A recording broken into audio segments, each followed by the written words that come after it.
Hey everyone, and welcome back to Tales from the Table Studios. Today we've got a really exciting game of Rega, Tomb of Sorrows. But before we get to that, we're going to talk a little bit about why we're here and some of the cool stuff we've got coming ahead of us.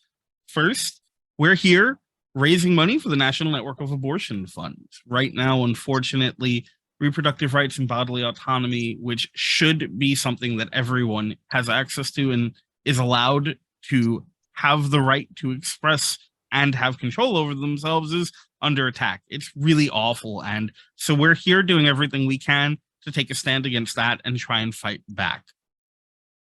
Every dollar that you donate, from $1 to $100 or more, goes directly to the National Network of Abortion Funds. That helps pay for travel, logistics, medical expenses, sometimes temporary housing, and anything else that is necessary to help people maintain that bodily autonomy. Even corpses have bodily autonomy. There's no reason anyone alive shouldn't. It's nonsense. So that's why we're here. Please donate. Tell people about this. That's another way to help if you can't donate. Even if you can donate, tell people, share, get it out there, because the more people that have eyes on this, the more people will be able to donate, the more money we can make and send to the National Network of Abortion Funds to help fight for reproductive rights. It's an incredibly important fight, and we are so grateful to have you along for it.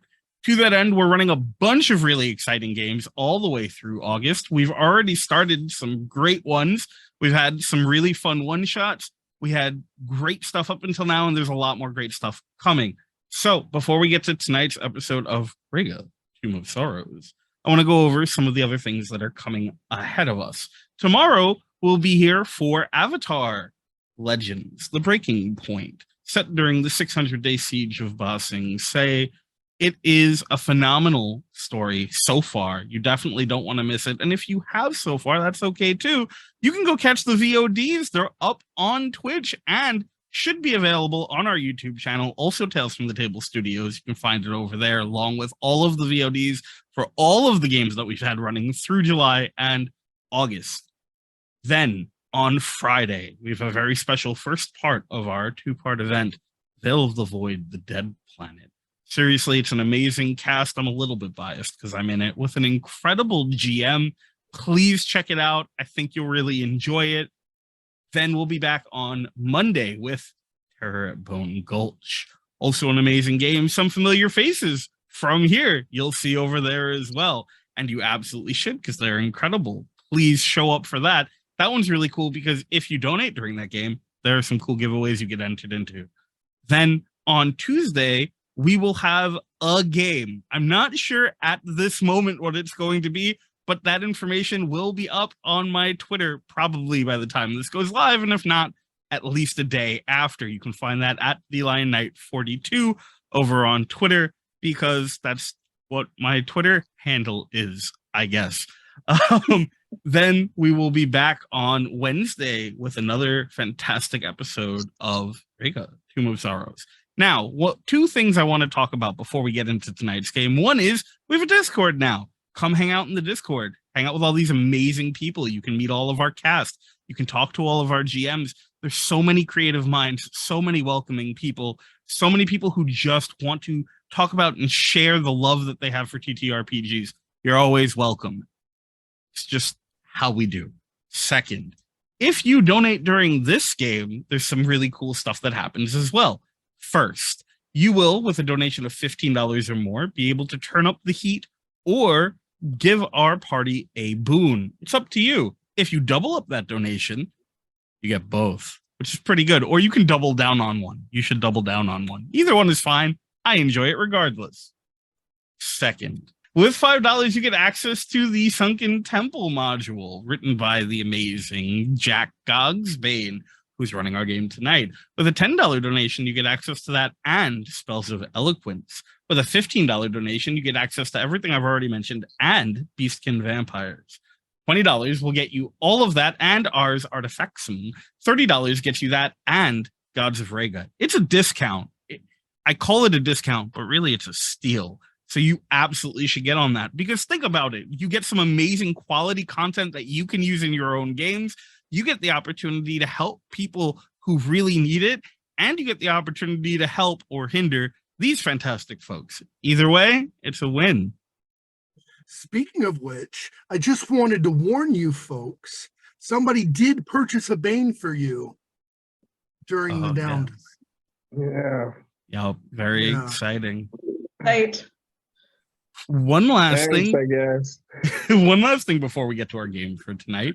Very quickly, I want to go over the five people who donate the most money before the end of August will be invited to a level 20 campaign run by our amazing GM tonight, Jack, who is begging you to bring the most powerful, broken, unfair builds that you can muster in 5th edition, because they're going to be put to the test.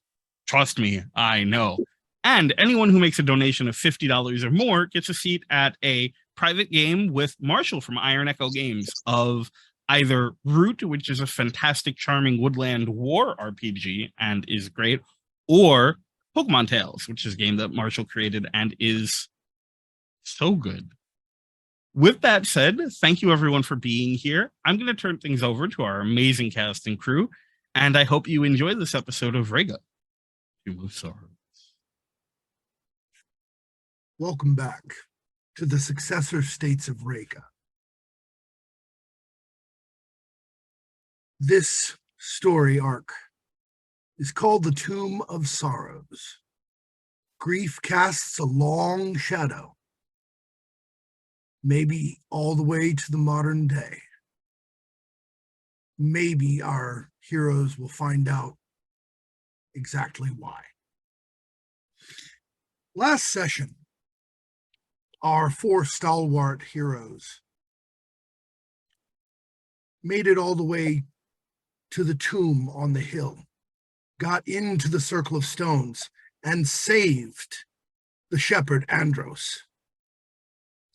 When we rejoin them, they are hustling back to town as swiftly as they can, in mist so thick they can't see more than 10 feet before them, even with lights and fire. But before we get into that, I need my cast to introduce themselves, and I'm going to start with Rev. Hello, I'm Rev. I write the games for Thought Police, and I play Oldie, a halfling bard who just wants to ask you a question. Del.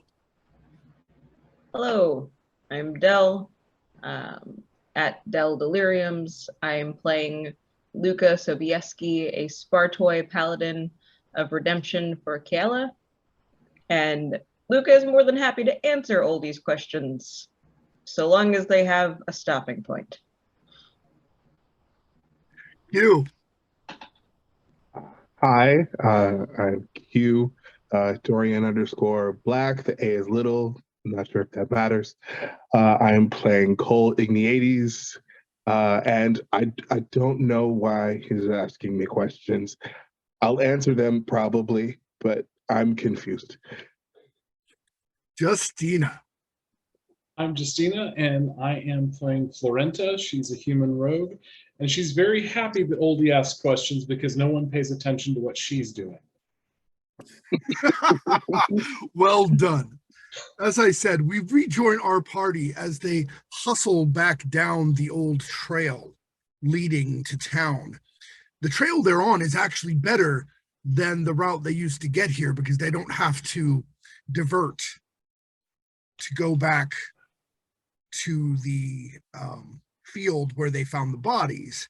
They can just follow the old trail that was once used by worshippers, which they discover as they're heading south from the hill. The travel back to town is nerve-wracking, primarily because it's eerily silent. I don't know how many people are used to the kind of sound muffling thick fog causes. But it isn't just light that thick fog prevents from traveling very far. So they are moving through an eerily silent world of tiny water droplets in the air. Little tiny rainbow movements that the moon illuminates,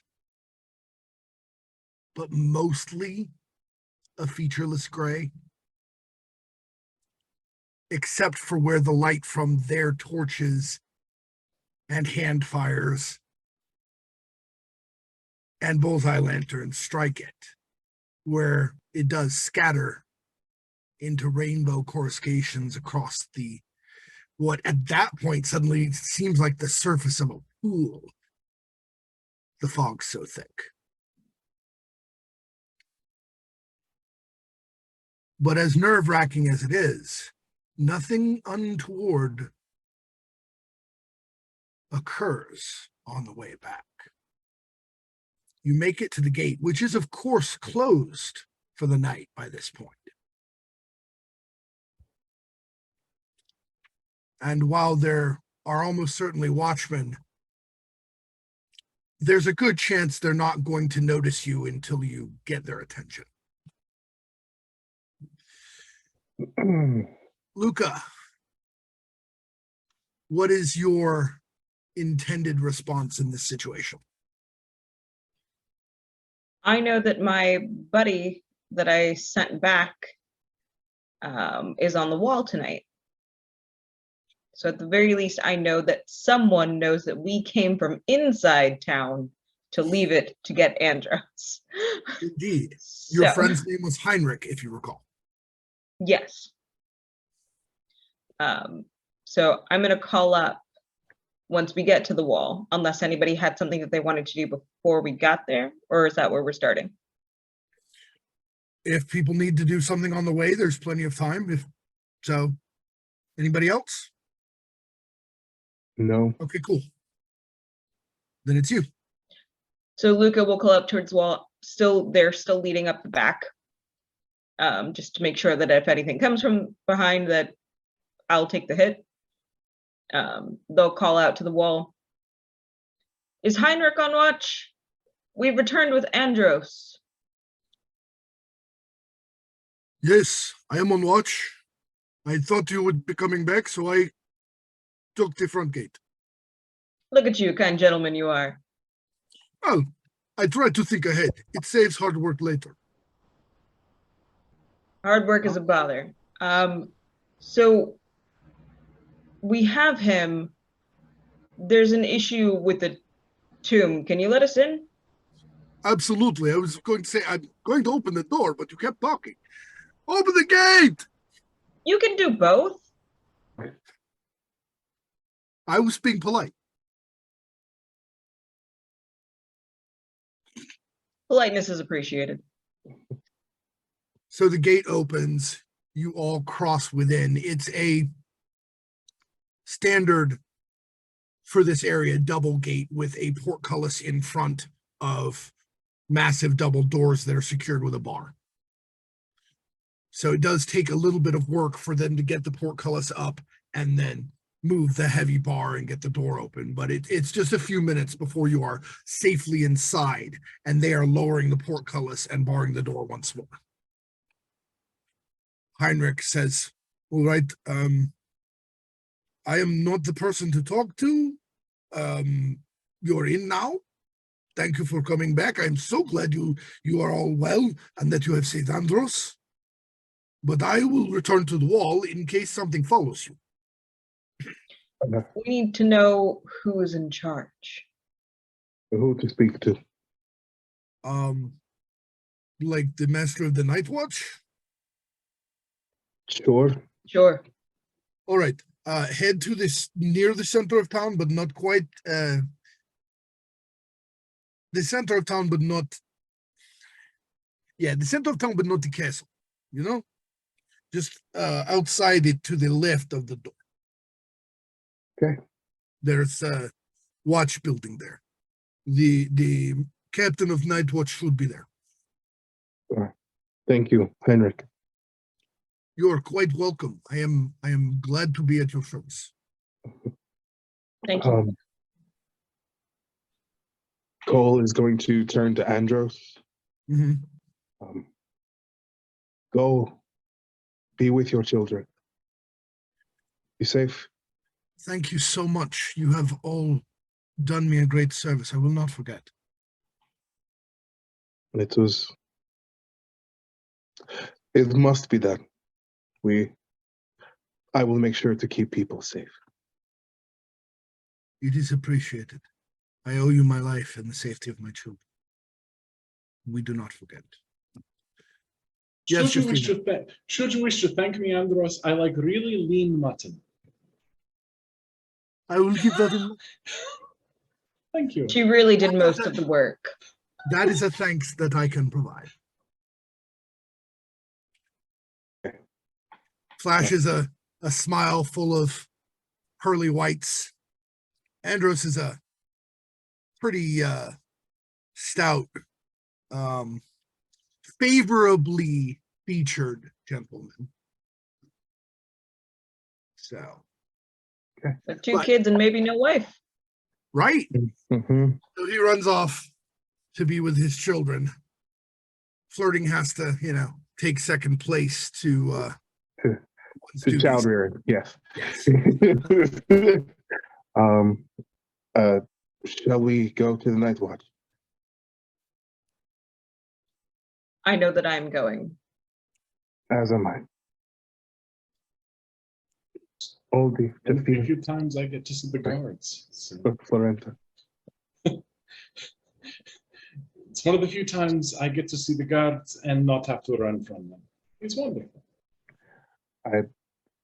You keep saying such things, and I feel like we should discuss this, but not now. We need to speak to someone. It's very important. Just Yes. it's just a free spirit. Yeah. It's If some you kind keep of spirit. pushing the conversation back, then you'll never have to worry about it. We do have They other are very things to take wise. care of. Yes, we do. I'm gonna head towards the night watch. It does not take long to reach the location. The town's not that big. And it's in a square formation, so it's not even spread out. You head to the center of town. Everything's easily found in the town.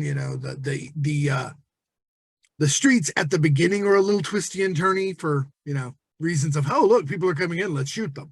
But Right. once you get past that area of town, you are now in a very orderly, regimented town that, as you are aware, was based on a legionnaire's fortress a long time ago. Mhm. But you make it to the watch house, and the young man on guard outside the watch house says, "Oh, good evening.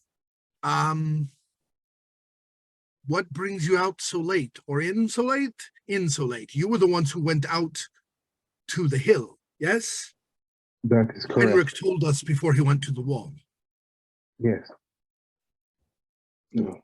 We have news for the captain. "Very good.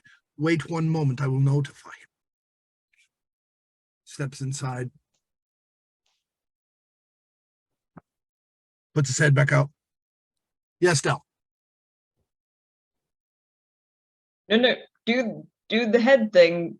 "Okay." Takes his head out and says, "He says to come in. He will see you." Opens the door. We should limit how much we maybe. No, it's fine. Say everything. Honesty is the best policy right now. Sure. I'm confused. What is wrong? Nothing. I'm confused by the confusion, so Concerning. I'm just going to pretend it doesn't exist and we'll just go. We're going to walk inside. Yeah. This will go wonderfully. I love this. Right, This so is great for Not us. everything. Box right there. He shows you into the captain's office. It's very Spartan, very severe, very business. He's working on some papers, but he looks up when you come in. He stands politely. He is an older gentleman, perhaps in his late 50s, early 60s, with short buzz cut graying hair, perhaps a lighter complexion than many of the other people of the town of Bersovia, but definitely weathered skin that you'd expect from someone who spent a great deal of time outdoors in their youth, and extremely calloused, large, powerful calloused hands. Although he himself is more gaunt and wiry than he is muscular.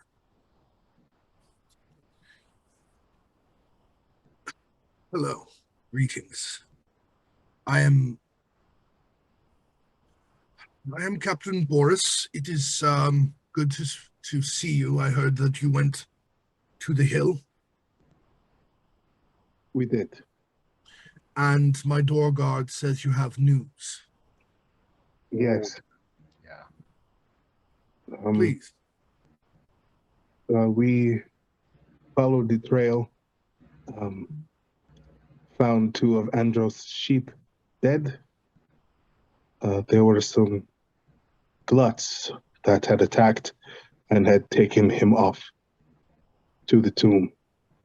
It has been several years since we had gluts this far in. Yes, they were called by the one in the tomb.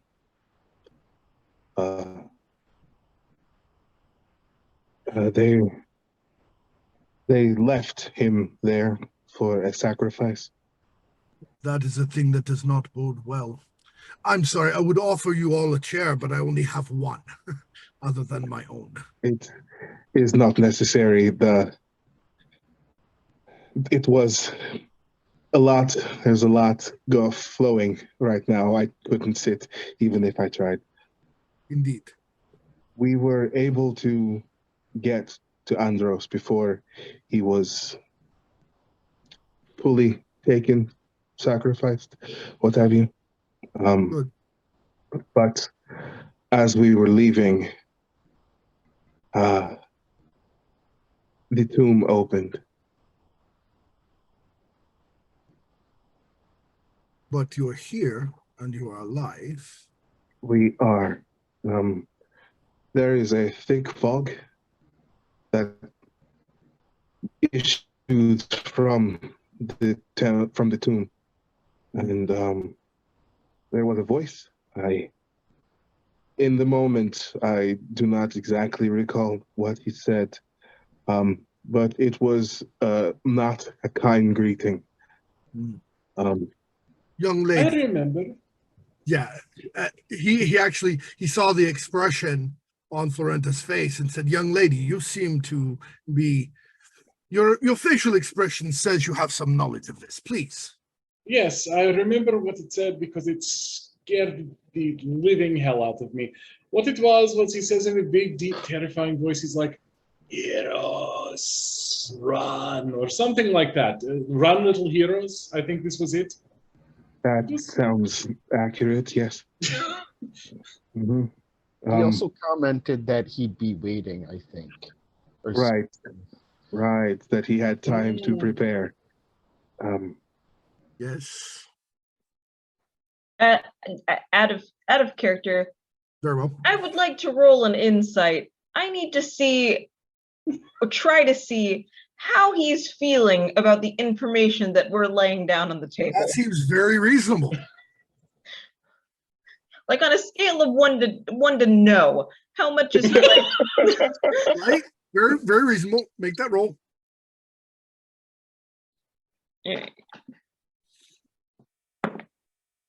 Not the best start. That's an 8 total. You have no idea. His poker face has a poker face. Oh, Great. Anybody else want to try? you know what? Sure. Let's go. I'm Yes. gonna try, but I'm gonna try with playing Dirty Pool. Okay. That is a 13, which is slightly better. It is better. His poker face is still more than adequate. Mm-hmm. He has a face of stone, as it were. Gotcha. 21. Ooh. Very good. Yeah. Although he is quite calm and controlled, as much as he is portraying himself to be, his eyes do indicate that he is quite reasonably worried. Yeah. Look at you, Florenta. Knowing how to read people, knowing when to take stuff out of their pockets. He's not a good mark right now. Don't do that. What are you trying to do?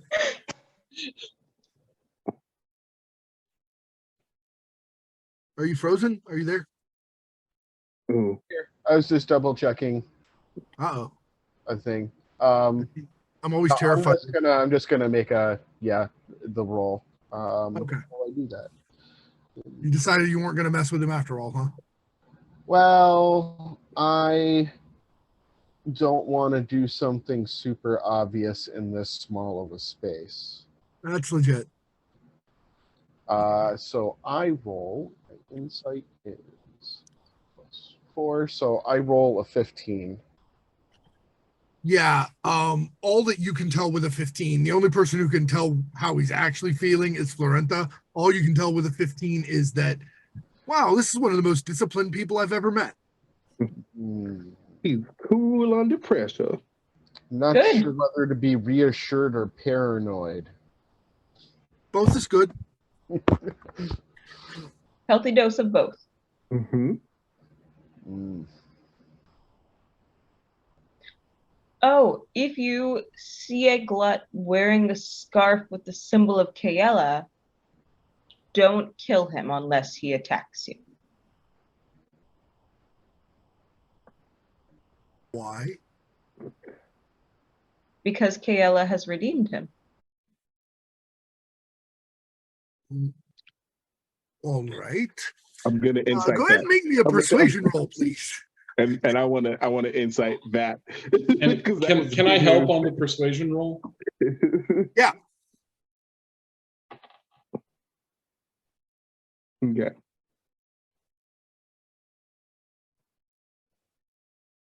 So go So ahead on. apparently I'm much better at persuasion than I am at insight.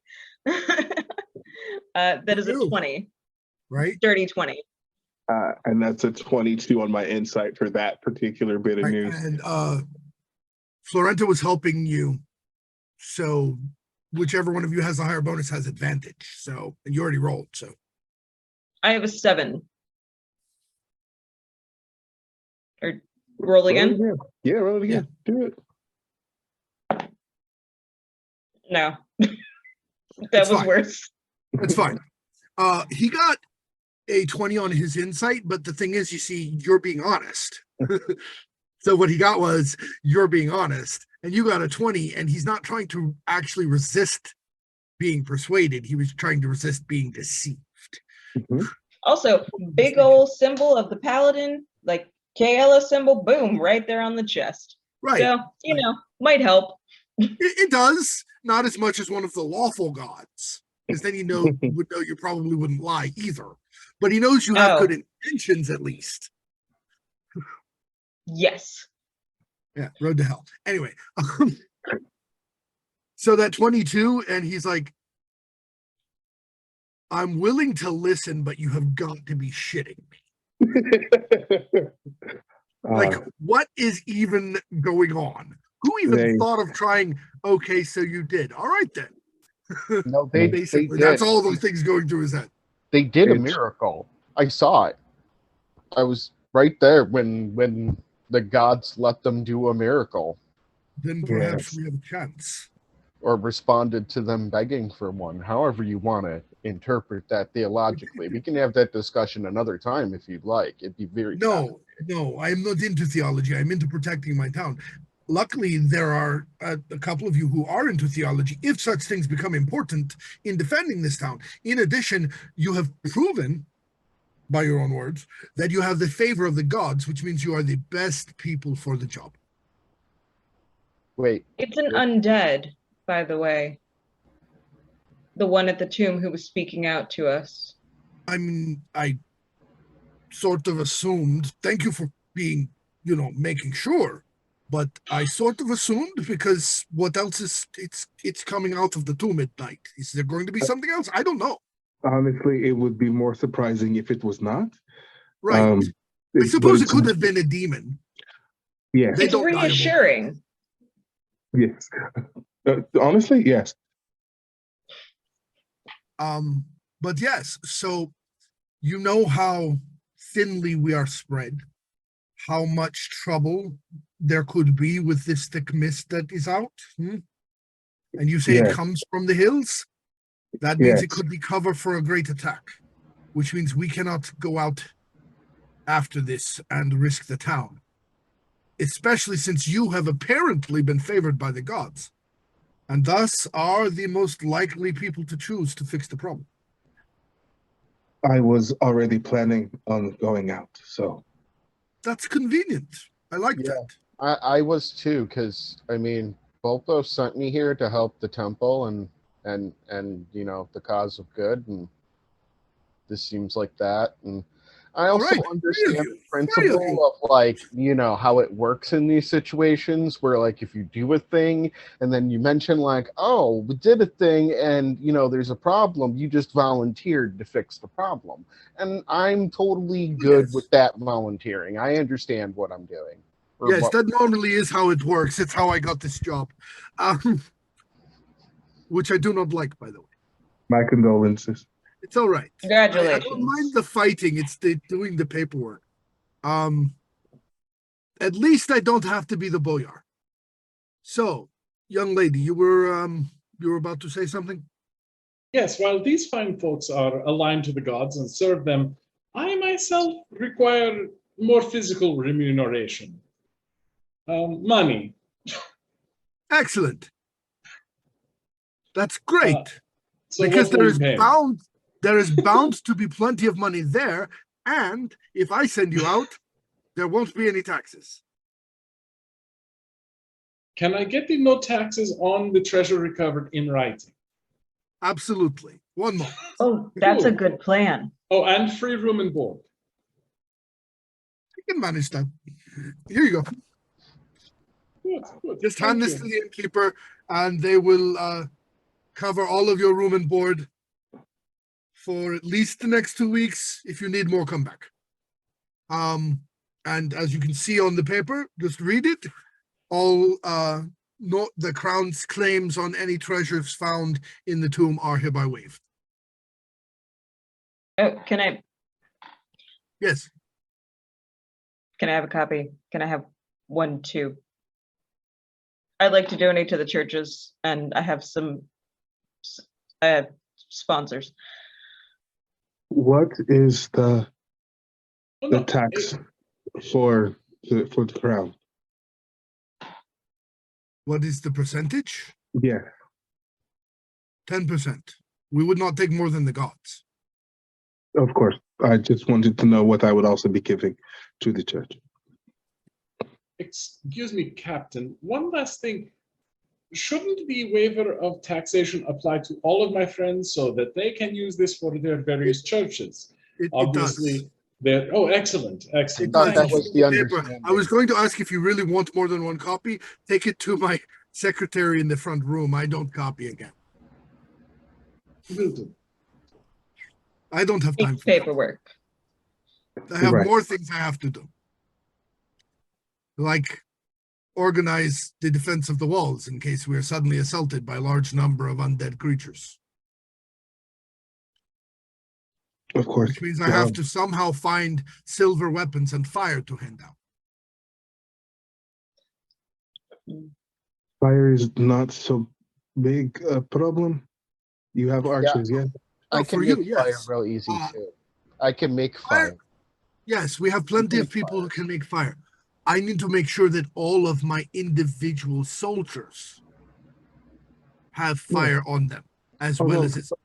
Of course, no, I meant just large braziers, arrows, and then... Yes. Sorry, you know what you're doing. Yes, I just have to make the arrangements. I know how. Apology. I'm sorry. It's all right. It's all right. Excuse me one moment. Lieutenant, have the fires lit, hand out the rags, etc., for the arrows, and hand out the silver daggers. Yes, thank you. You got voluntold for this job. Just assume that he knows what he's doing. Yeah, no, of course. It's I fire. was one of 3 individuals who led the defense of the town about 20 years ago, when it was, in fact, assaulted by scary barbarians and gluts from the north. 20 years ago? You don't even look close enough to be that old. Come on.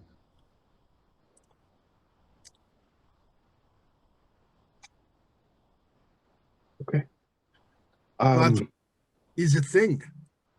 Yes. I believe we should go and rest. Yes, I would recommend that. It may not be able to see in the morning, but daytime is still better for such things. Yeah. And I would like to get to this tomb and handle the situation as quickly as possible. I do not blame you.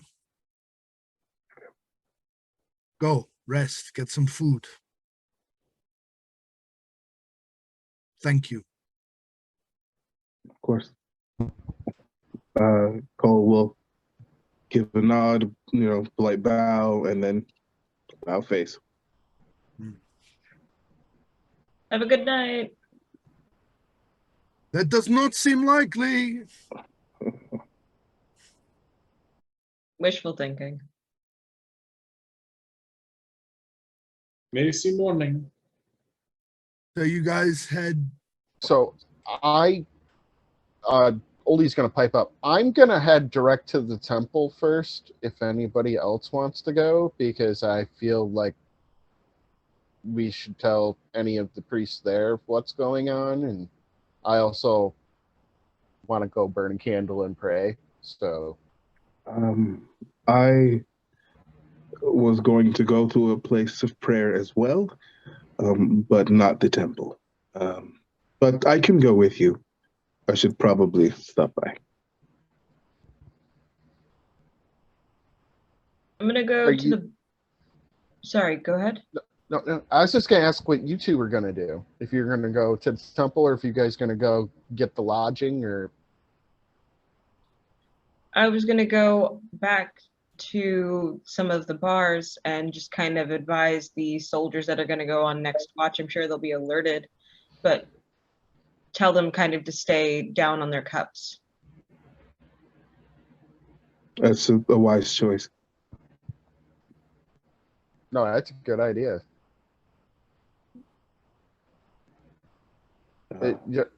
Were you going to come with one of us, Justina? Or are you going to kind of do your own thing? Or Lorenta is going to go off and do some other business here in town. But I have to ask Jack a few questions first. All right, go ahead, Justina. All right, is there a guild location here? Is there like a miller who, is a contact for the guild, or?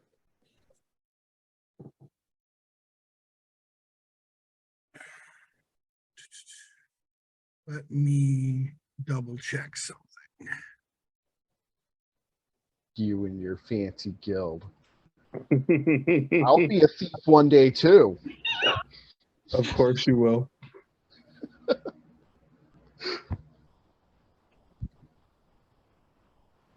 All right.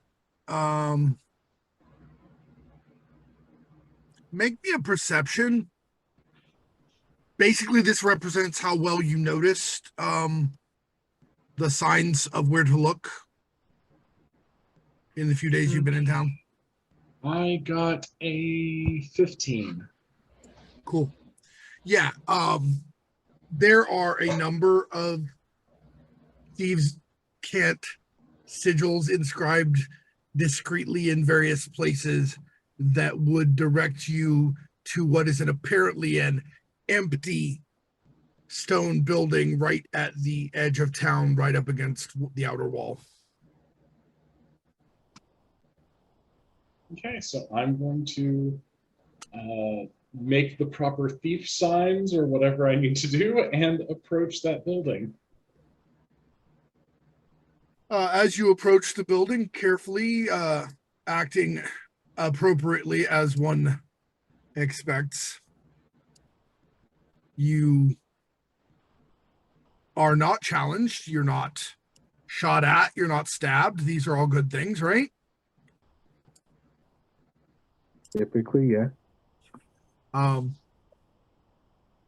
You make it to the door. You give the expected sequence of knocks. You're challenged. You give the expected password. They have many levels of security, and you are allowed inside, where you are escorted to the back of the room, blindfolded, spun around 3 times, and then taken a couple of other places before you go down some stairs. Fair. Once you get down there, they spin you around again, and then they take off the blindfold. At least you washed the blindfold. I am happy for this. Oh, yes. We use brand new blindfolds for each person. Oh, Lord. Oh, very nice, very nice. So I am new in town, and I have been roped into having to go do some things outside of town, and would like to find out if you have any secret entrances or ways in and out of the fortress.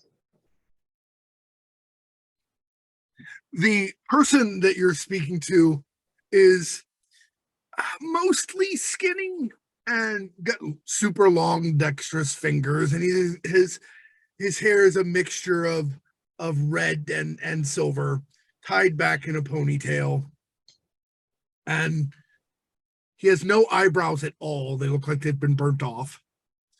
Skin is pretty darn dark. No facial hair either. Again, it looks like it's either bit. He doesn't like have follicles left on the front of his face, like it's been melted or burned in some way. He is not pleasant to look at or listen to, probably, I'm guessing.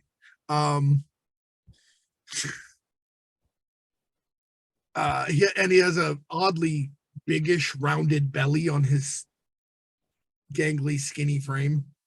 Mm-hmm. Probably about 5'2".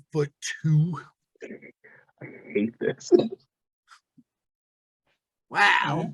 All right.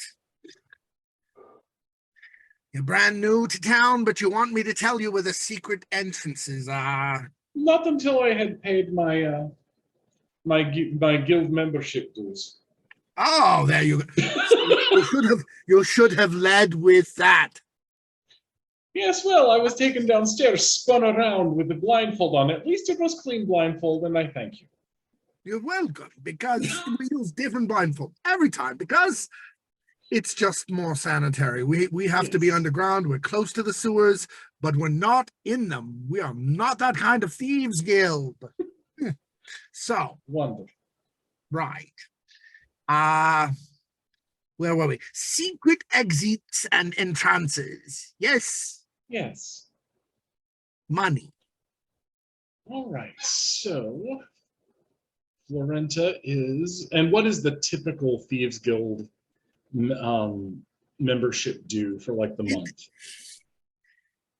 It's actually only about 5 silver. It's petty coin from your perspective. Okay, so I will give him 5 silver pieces. All right. And of course, whatever you recover, we get a percentage if we were involved. If we're not involved, right. But you don't hit anything in town without our permission, right? Correct. We were told that you were eyeing Dalmatius. Yes, I actually just want to know more about Dalmatius. Oh, well, that's all right then, because if you steal from Dalmatius, you are on your own. We're not going to forbid it, but it is really unpleasant consequences, I have heard. Well, he seems a very unpleasant person. So, yes. Follow. he tried to find the guild when he came into town, but we don't recognize any of those nasty Byzantine thieves signals. So we have standards. Right. We may be thieves, but we are Regan thieves, Scarian thieves. Yes. Anyway, secret entrances. You're newish, so you only get the one. Okay. That's fair. But I did want to bring something up. I spoke with the captain of the Night Watch tonight because my friends, they're church types, you know. And we rescued a shepherd. There is something in the hill. And the captain is frightened of it. That seems sensible. So fortify those secret entrances. I don't need to know all of them. I just want you to be aware that some horrible mummified thing could be crawling down them. I will keep that in mind, and I do appreciate the warning. What we will do is the entrance you can use is you go down the cistern, and it leads out to the river. All right? And he draws a little thing. Here's where you find the entrance from the outside on the map. Very good. Thank you. And you know the regular routine for opening such things, I'm sure. Yes. Very good. Well, if you bring back any gold from that tomb, I don't want it. Understandable. Yes. Now, if there are any fine objects, art objects in there that aren't cursed, we'll talk about fencing it for you. But the gold, you should probably take somewhere else. Or give to the church. They know what to do with these things, right? You're not wrong. I've heard they know about things. I hope they do. Somebody has to. Someone needs to know. All right. Meanwhile, at the bar, 3rd or 4th of 7. Actually, there's only 3 bars and the inn. So you've made it through 3 of the bars, telling people what's going on, and now you're back at the end telling them. Yep. What do you do? How do you go about it? So we'll start with the people who seem to be the most into their drinks, probably the people who have come off of the last shift. Mm-hmm. Because that's typically how it is. I'm done with my work day. Let me enjoy some drinks before going home. Right. So I'll sit down with them. Afternoon, morning, evening. I don't know what time it is anymore. Yes, it is evening, full on night, almost. I mean, really, it is. We're into the night shift of the wall watching and other guarding type things. Into his cups. And that is why I am here drinking, because I was on the afternoon shift, and I do not have to be back to watch things until much after the noon. And I understand what it's like to have a heavy day's work behind you. However, my friend, I do have to let you know, I've heard a rumor that they might end up calling some people back to the wall. Oh no. And I don't know when. I'm just letting you know that we might want to turn that ale into water.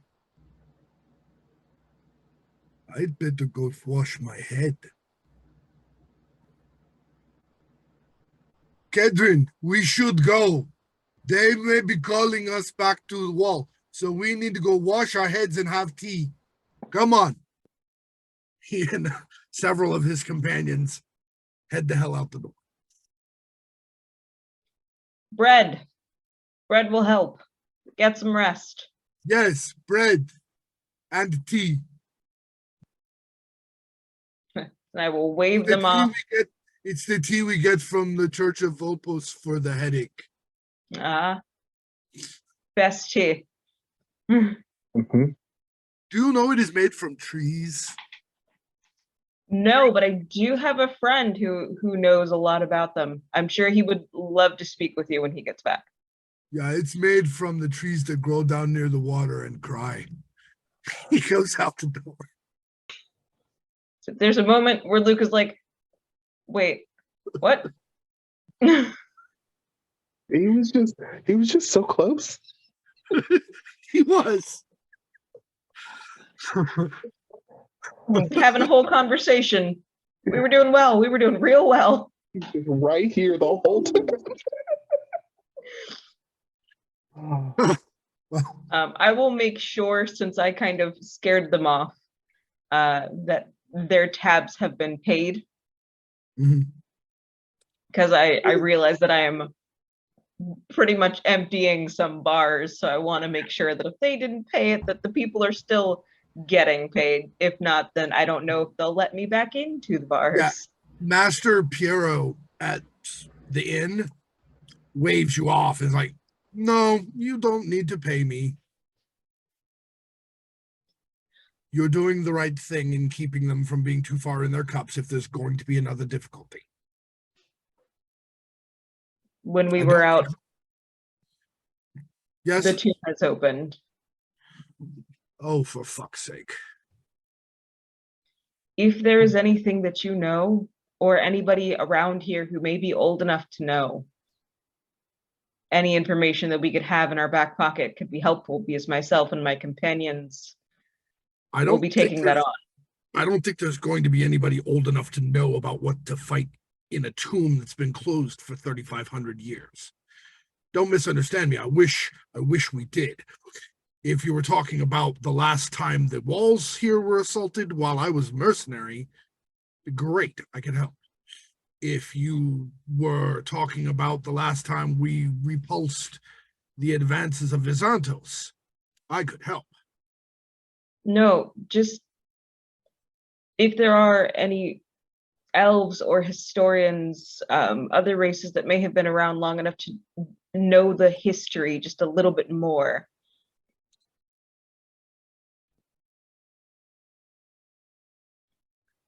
As he's thinking and trying to figure out if he knows someone who can answer the question for you, the cloaked figure from the corner, who's still there. Still there.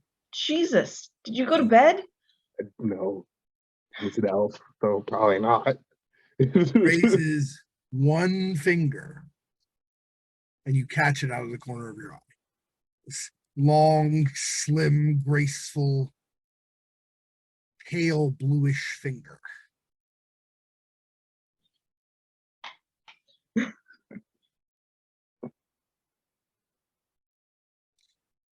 I might be able to help. I've studied some of the histories. Insight roll. Very good. Nope. I have to decide how I feel about the voice. I'm just saying, when some spooky guy in the corner of the bar says, I might be able to help you, always roll an insight roll. This one's much better. That is a 21. He doesn't appear to be attempting any sort of deception.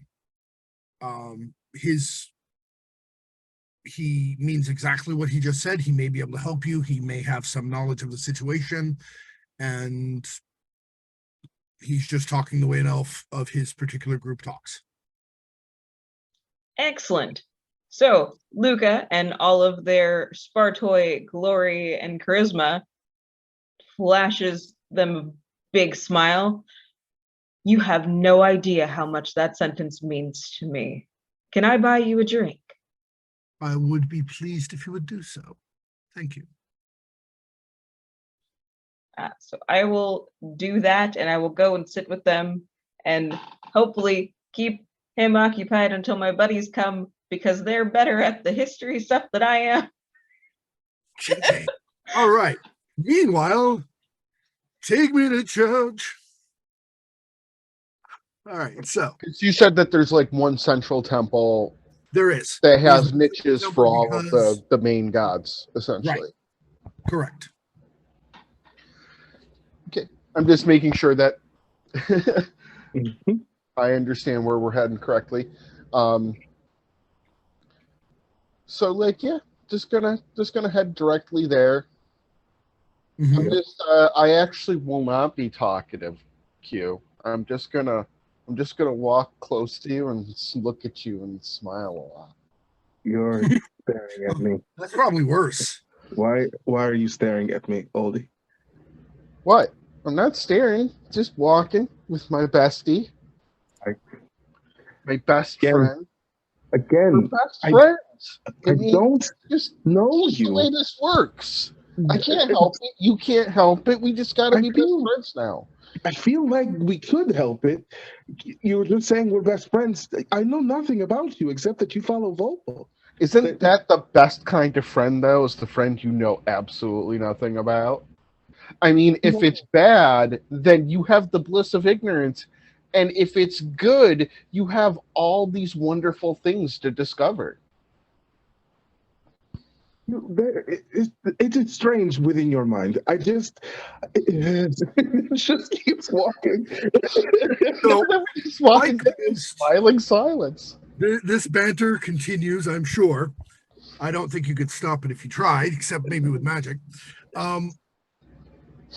You make it to the temple, and like most temples in the successor states of Rega, it is a marble Greco-Roman style edifice. Beautiful overlapping on top of the marble columns and walls are these beautiful overlapping slates, roof tiles in multiple colors, making it look like kind of like rippling scales. Ooh, very nice.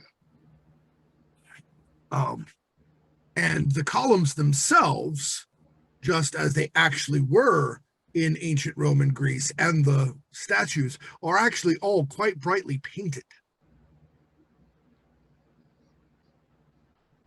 So when you see, or otherwise colored, so when you see a statue of each individual god, they're in full color, even though they're made of marble. Right. Extremely saturated, bright colors. Yep. I think Cole is going to go to Ignia first. Obviously. Yeah, proper bow, salute, quick prayer, and then we're going to try and find whoever is currently looking over the place. There are two people. Okay. And you are approached, although they don't say anything to you while you're talking to Ignia. Okay. You are approached very quickly. The two people, I have put their pictures over in the Discord chat if you want to take a look real quick, but I will also describe them because, of course, our audience does not have access to the pictures. Right. The first is the person who approaches you first introduces himself as Brother Theodore. He is almost 40, in his late 30s, somewhere in there, middle brown skin, kind of a dark sandy blonde hair in plate armor with the solar symbol. He's not carrying his shield, but he is carrying a mace at his side. He has the solar lion of Solus on his armor, as well as the symbols of Favonius, which suggests that he is the grave tender or undertaker. Okay. Who, for obvious reasons, very often gets the night shift for watching the temple. Right. Further behind him, just sort of watching as he interacts with you, up near the main altar, is a priestess who is, from your perspective, painfully pale, bone white pale. Mm-hmm. Someone of actual pure Northern European style descent. Yeah. But who is wearing the robes of a high priestess of your pantheon. Okay. And her hair is sort of a pretty red brown. Yeah. It's in braids, but other than that, it's probably some of the straightest hair you've ever seen on anybody but Heinrich earlier. Fair. And Theodore says, I am Brother Theodore. Welcome to the temple, brother. I see you are a priest of the Forge Goddess. I am. Is there a way we can aid you? My friend and I were actually here to give you some news. Two more clergy. Excellent. Yes. We saved a shepherd from an unfortunate fate. Oh, Andros, you got him back. We did. However, he was deposited at the tomb, and the tomb has opened. One moment, please. Of course. He turns around, walks over to the high priestess, who comes back with him this time. Panic. Right. She is absolutely serene as she almost floats in your direction. Hail, high priestess. Welcome, descendant of Ignia. We are honored by your presence. How may we aid you in your efforts? We simply thought it would be good for the temple to know of what was occurring. There is a thick fog that followed us, encompassed us. I had not looked outside this evening. I am glad you will. We shall take immediate steps toward the town from evil so much as we might. Brother Theodore, go wake everyone else. It will be several days before we sleep, most likely. Prepare the appropriate spells. Thank you. Of course. Should note the tomb opened, and he, whoever exactly he is awake. We shall prepare as best we can. Of course. We are going in the morning. I must unfortunately withdraw my offer of direct aid. The safety of the town comes first. Oh, of course, which is why we wanted to let you know. I appreciate that, but I am so horribly sorry that I cannot give you a blessing, but I will need it. No, you'll be busy, but can you tell us, do you know anything important or particularly helpful about what's behind the door of that tomb?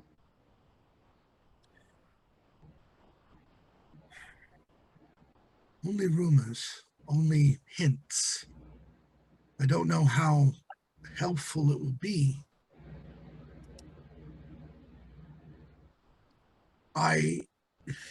It has not been opened, you see, but once upon a time, I did hear a story that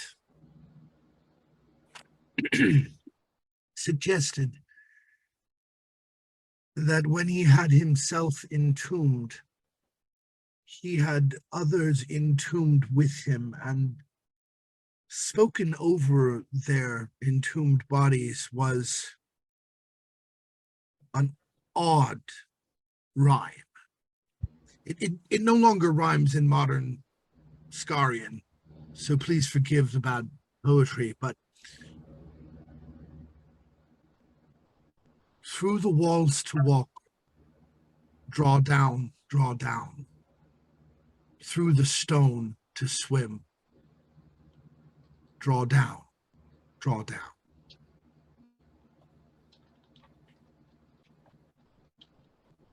Through the walls to walk. Through the walls to walk, draw down. Through the stones to swim, draw down.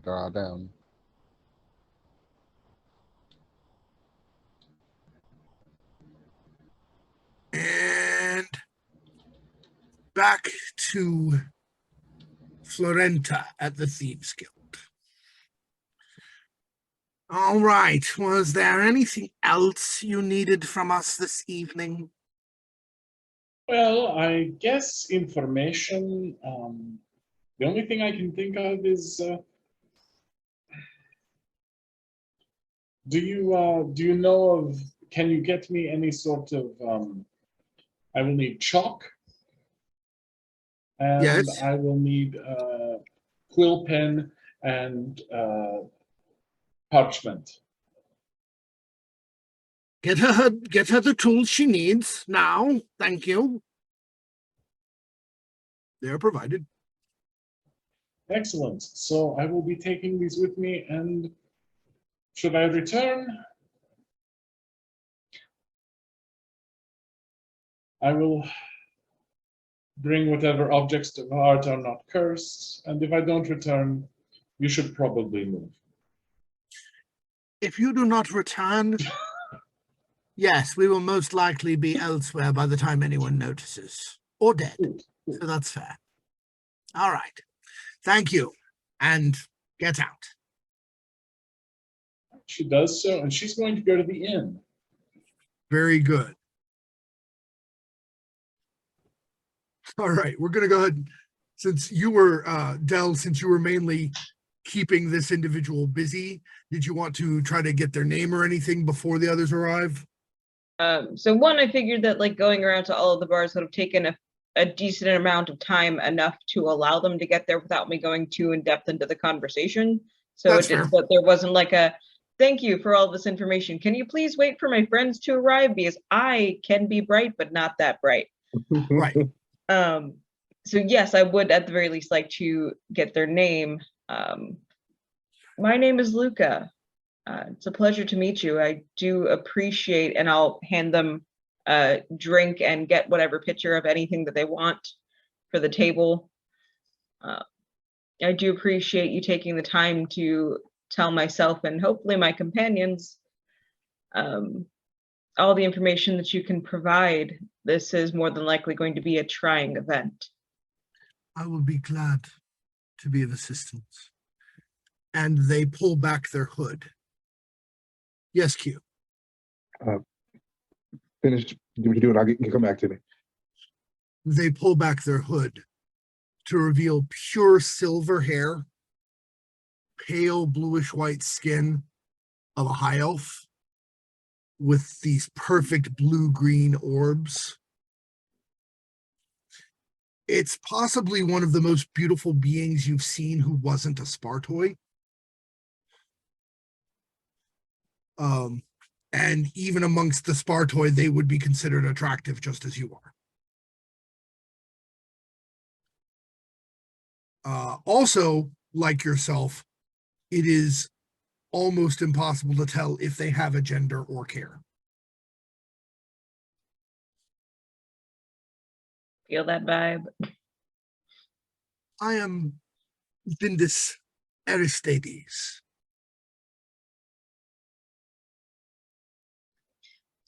Can you spell that for me, Jack, so that I can write it down so that I remember? I absolutely can. Vindis. That's the first name. The second name is Aristides. Aristides.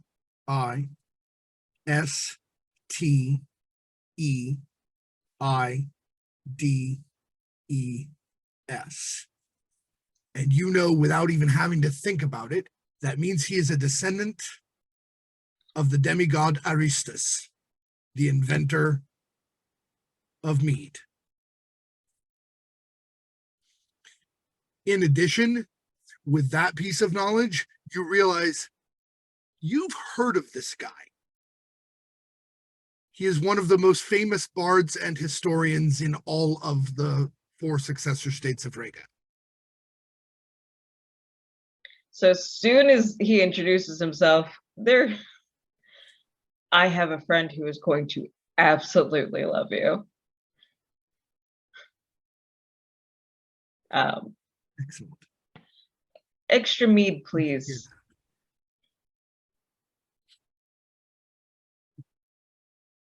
So,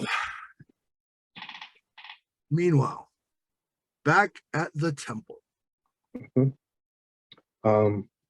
So they have begun working on, getting everything ready, yes? Absolutely. Cole is going to look to Oldie. I know everyone was gathering back at the inn. Yeah, let's go back and meet up with everybody else. Actually, this seems like this will be rather intensive. I'm going to need proper sleep, so I have somewhere that I need to go. Okay. You'll catch up with us in the morning for breakfast. Yes, then? I will be there bright and early. Awesome. I look really forward to seeing you at breakfast. You have a great night. I hope that the gods bless you with good dreams. And the same to you. All right. I'll let Cole do what he's going to do. Or Q go. I'm going to let Cole do what he's going to do, and I will head back towards the inn. Very good. Both of you can feel that the invocations made in this place at this time are not only was it obvious you didn't intend them casually, but they are taken as not casual, both by the onlookers and probably by the gods, as you feel a sense of peace and well-being wash over you. So if you're headed back to the inn, then I will temporarily be following Cole, as he is the only one not going to be in the inn momentarily. Is that correct? Yeah. Very good. Cole, where are you going? Okay, so I didn't write the name down before. I was too locked in. But there is a gentleman that has a very well-kept forge. Correct. So you are going to see Master Bogdan. Yeah. Bogdan, Bogdan, who is, as you recall, probably part dwarf and maintains his shop as a shrine. Yep. So I'm going to go there. I know it's late, but this is important. So I will knock with my hammer. Okay. You're answered at the door by his wife. not his wife. Okay. The person to whom he is romantically linked. That is not the same thing. Yes. Fair enough. My apologies. That picture is now in the Discord. She is a very dark-skinned woman with even more pronounced African style features, Southern continent features. She's mixed, obviously, but she has more of the South continent features in her blood than many other Regans do.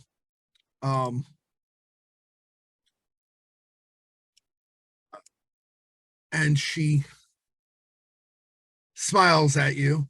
The only thing she's actually wearing is a nightgown. Okay, eyes immediately down. She tilts her head over, smiles really, really sweetly, and says, "Hello. I am Miss Vasiliana. I'm sure you're here to see Master Bogdan." I am. I apologize for the lateness of the hour, but this is of some import. "It's all right. We had finished dinner and had not yet gone to bed. I will tell him." Thank you. So she heads in the back, and you recall that everyone pretty much in town knows she's a wizard. Mhm. She is the shopkeeper at the general store. No one knows how old she is, but they have occasionally heard her talking about her childhood as a young boy in Kaltia. Yes, I do remember that. We stand. So she heads in, and a couple minutes later, Master Bogdan, not wearing his working apron or any of those things, but still wearing a tunic and trews, comes to the door. "Do you need to come in?" That would be great. Yes, please. Please, Again, I please. apologize. I'm sorry. I meant, would you like to come in? I am not practiced at the fine social arts. I hit metal really hard for a living. Same. Do I, my friend? I think Cole switched to Dwarven without thinking about it. He's a little He flustered. responds perfectly well, and Yeah. in Dwarven, he doesn't have an accent. Yeah, the same.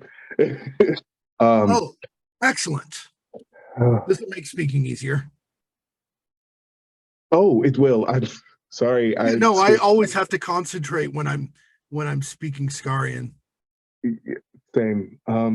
So the tomb on the hill opened up. Mistress Ilyana has just walked back in the room, Mhm. holding 3 big heavy goblets, but they're full of water, it looks like. And she sets one in front of each of you. Cool. Takes a sip and just stands there listening, doesn't say anything. Yeah. Master Bogdan shakes his head. That's not a good sign. No, it's absolutely not. We're going to deal with it. I have some new companions. They seem nice. I haven't really. Why are you? You seem doubtful.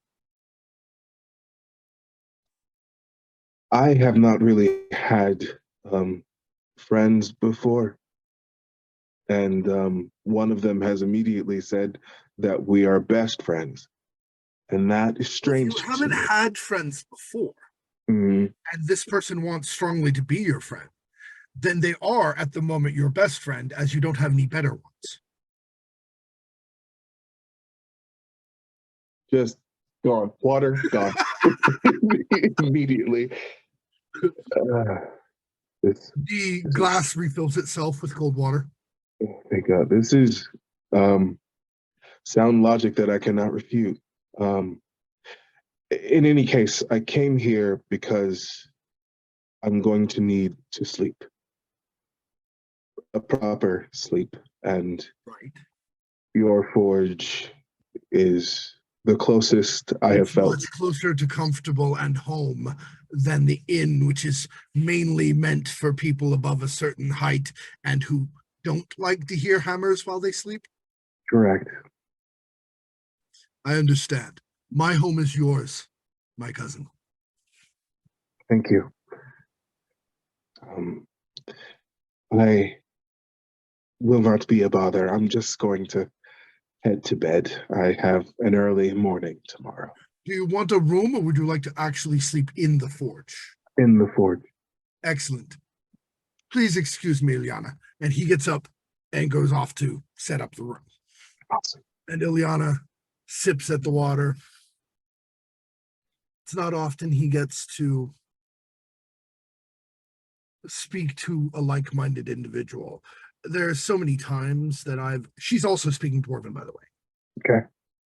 There's so many times that I have come into the forge and found him sleeping there because he couldn't be bothered to get up and come to bed. I have to remind him to eat. I'm sure you know how it is. I do. My mother would make sure that I was in the house at a certain time because she knew I would sleep there otherwise. It's all right. In my case, he reminds me to eat, drink, bathe, those sorts of things when I'm doing research. So it's turnabout his family. Absolutely. I hope that you too have continued happiness for as many years as you are both breathing. Oh, that's an awfully long time. It might last that long, but I don't know. We'll see. One can only hope. Look, I'm not a dwarf. Love doesn't have limits, but sometimes it does have time constraints because people get bored. It's not like you stop loving people, but if I wanted to stay with them forever, we'd be married. There's still time for that. Never mind. You have a good night. She goes off to the other room. Shortly, Master Bogdan comes out and says, the room is ready for you. I put the pallet right beside the anvil, in between the anvil and the forge itself. Thank you. I also set up one of my machines to keep going. Thank you. You So are basically, most kind. Glad to help. Basically, when you bed down in there, there's a little mechanical metronome thing going ting, ting, ting, ting, ting. Sound of metal on metal, but nice and soft all night long. Bliss. Sleeping like a babe. Now, meanwhile, back at the end, Ilyana does come back and make sure you have food in the room with you before she goes to bed. Fair enough. Thank you. Meanwhile, back at the inn, the bardic clergyman of Vulpos and the noble rogue have reconverged upon the inn, where Luca is speaking to the elf in the corner, aka Vendus Aristides. So functionally, the two most beautiful people in town are sitting together in the middle of the inn, being looked at by everyone else, and there is a hush on the room, especially after they heard his name. Okay, yes, the two of you, Rev, we'll go Rev first. Do I recognize who he is? Not visually. You've never met him personally. Justina. Florenta's going to go up to the bar and order some mead and food and just be like, Lucas found an equally pretty friend. Look, oldie. Oh, I do need to point something out, Florenta. You have seen him before. Oh, well then, I'm gonna. Functions. And that's going to make me hunker down further next to the bar. Like, delicious. No. Immediately No, because as soon as the door opens and you guys come in, Luca has waved you over. And Vendus looks up. Your beautiful, beautiful, beautiful friend. I need to know. This is Vendus Aristides. Wait, what? Did you? Do you know who you're talking to? Of course. This is my friend Oldie. I said that you would be enthusiastic to meet. Vendus Aristides is not just a famous bard, the famous bard. He's Professor Emeritus of your specific college. Oh, he's gonna have an aneurysm. And Luca's just talking to them like they're a normal person. It is such an honor to meet you. Oh, where'd Florenta go? I thought she came in with you.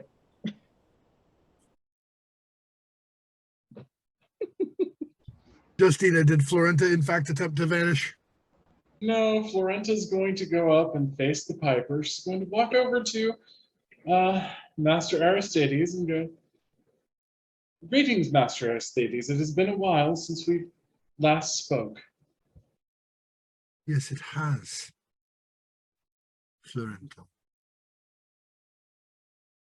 And you feel the pause where he doesn't say your last name. Can I get an insight roll? You don't even have to. I just want to know, like, what kind of edge there is, like flavor or tone or edge It's there just is to it. Like hostile or playful. No, or... it's the edge of, I can tell for whatever reason you don't want to be recognized, so I'm not going to tell everybody who you are.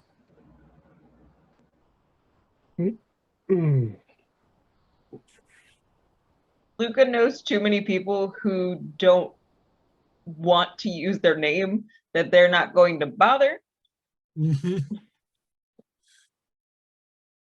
So, these are two of my companions that I was telling you about. Indeed. I don't know where Cole is. Do you know if Oldie, do you know if he's going to join us tonight? No.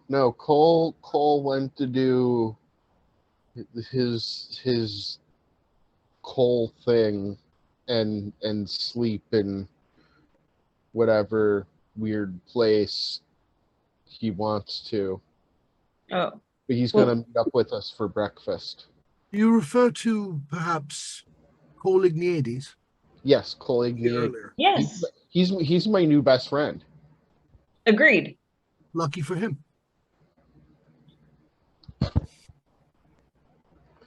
They've hit it off wonderfully. It's a shame that he's not here. He doesn't seem to. has... He doesn't seem to be being sarcastic, by the way. Go ahead. Neither is Luca. Good. Vindus here has offered some information, perhaps some insight into the history of this area and the tomb. And yes, Indeed. they are in fact using their first name as if they are casual buds. Luca is correct. I have offered to help you with some information. I might have some small knowledge of the history of this area.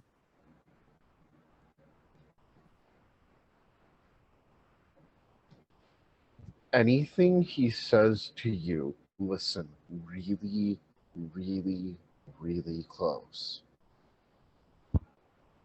I would pay him the same courtesy as anyone. No, I mean like extra close. Do you need a drink? Yes. Do I happen, Jack? Do I happen to remember any kind of rumors or any kind of indication about what sort of mead he used to? Oh, his preference in mead to enjoy or encourage people to drink. It's actually pretty well known throughout the college and throughout noble circles as well that he prefers this really rare fortified mead that's made from apple honey, and then it's made the same way Applejack is. You put it in a barrel and you freeze it, and then you take out the ice. Ice filtered, yeah. Is there anything even remotely in that direction on the menu here? Yeah. Oh, yeah, awesome. no. They in fact have, Applejack mead. Let's do that. yeah, they do in fact have some.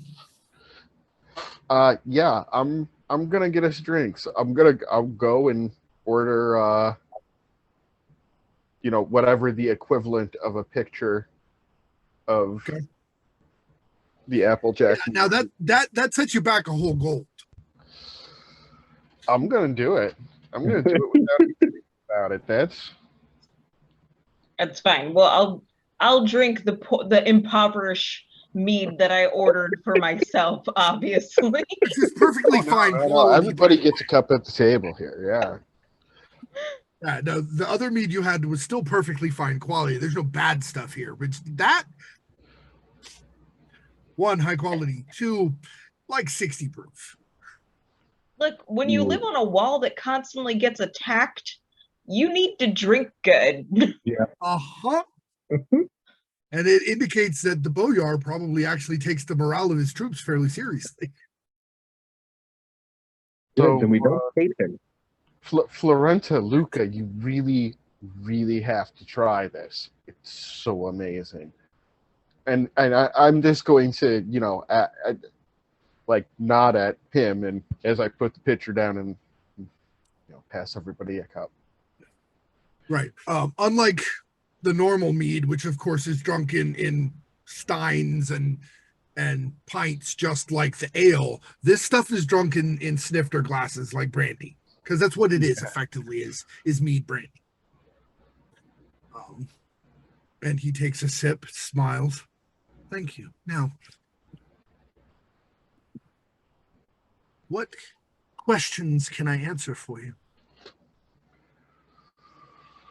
Ooh. Okay, to start, do you know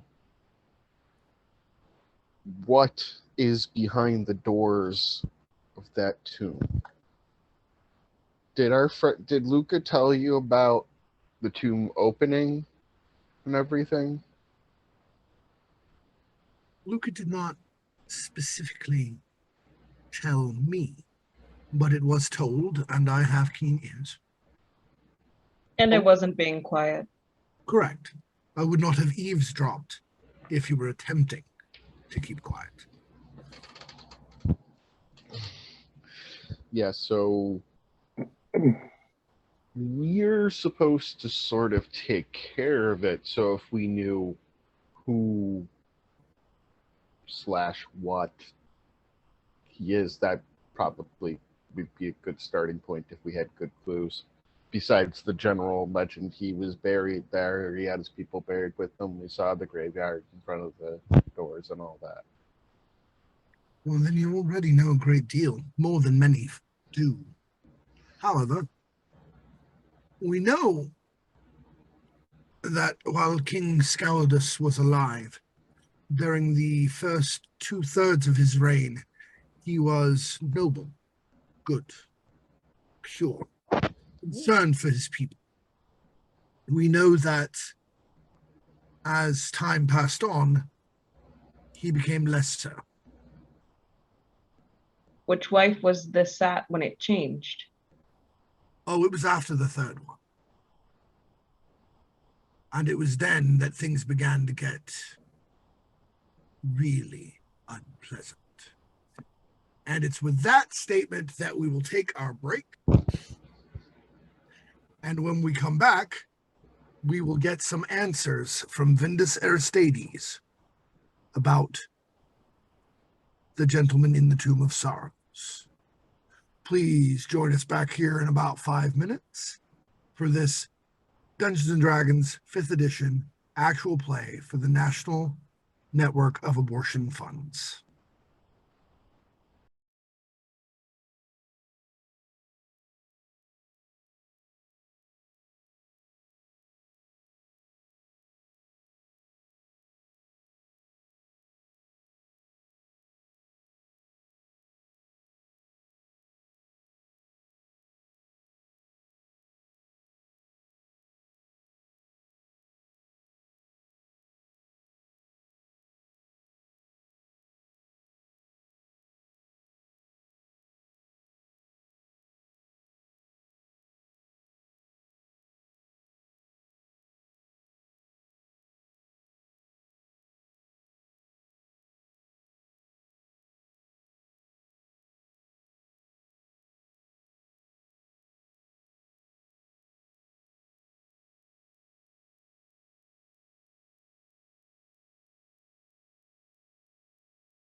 ladies, gentlemen, non-binary fellows and femmes and masks and eldritch entities.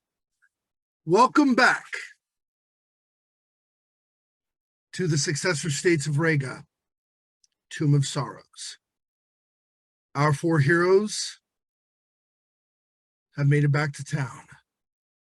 Cole is asleep at the Forge of Master Bogdan, which is the place he, as both a dwarf and a smith, feels the most comfortable.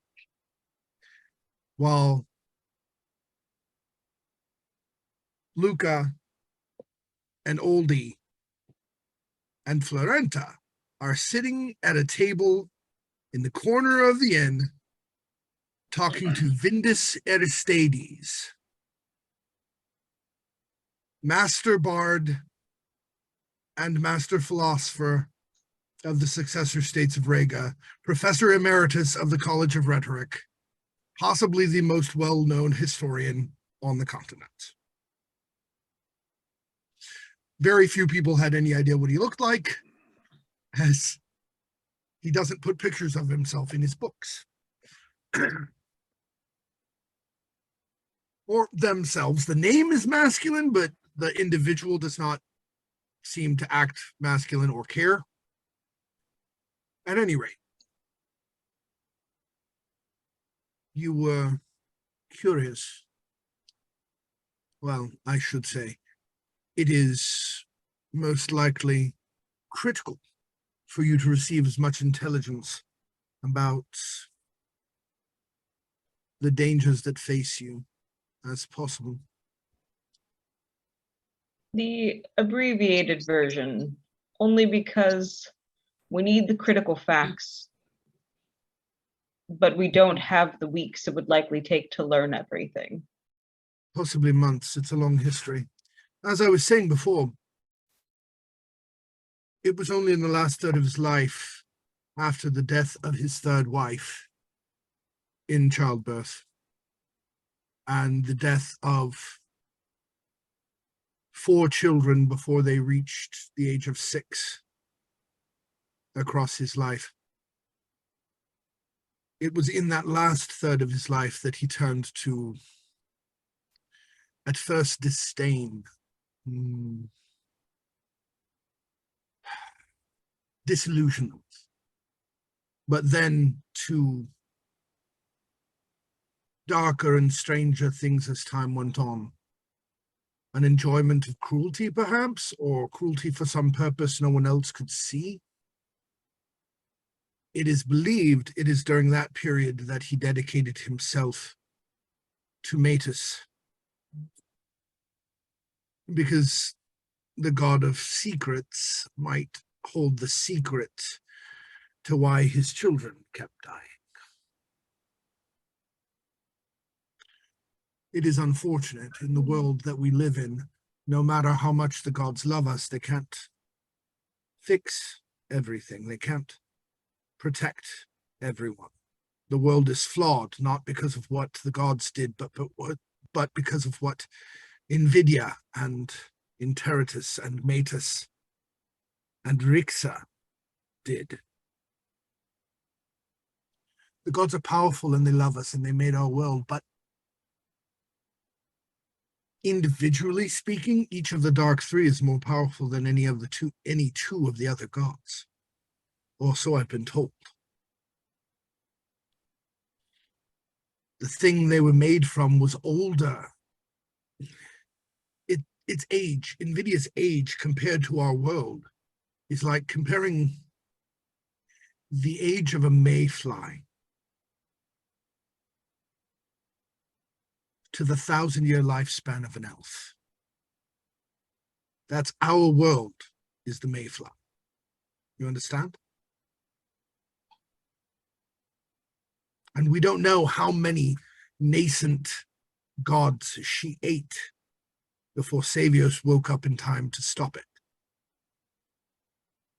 They're in the dark. So it is painfully ironic and dreadfully sad that Skaudas would turn to the one who was most likely the author of his misery for the secret of how to reverse it.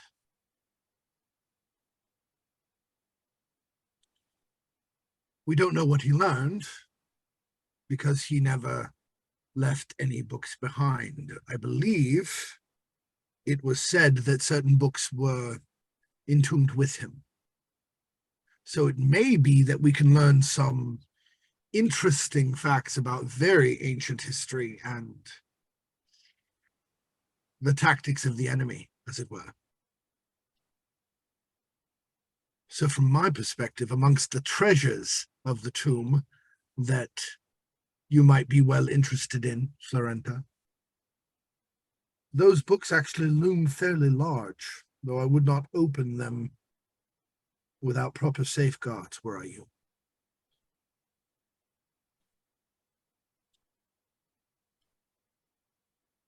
Do you think that's where his name is? It might be. He may well have recorded his actual name in those texts. We are fairly certain that he did not go through the ceremony required to reach lichdom. He himself was not a spellcaster. So the magics necessary to sustain lichdom would not have been natural to him. And there would have had to have been many ritualists involved, and we have no record of such things. At least that is promising, I suppose. But the many kinds of dead and undead who could still pose a significant threat.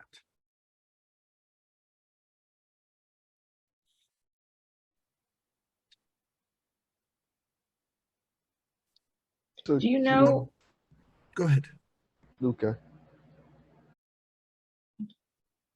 Sorry, I'm sure you're much better at this than I am, Oldie.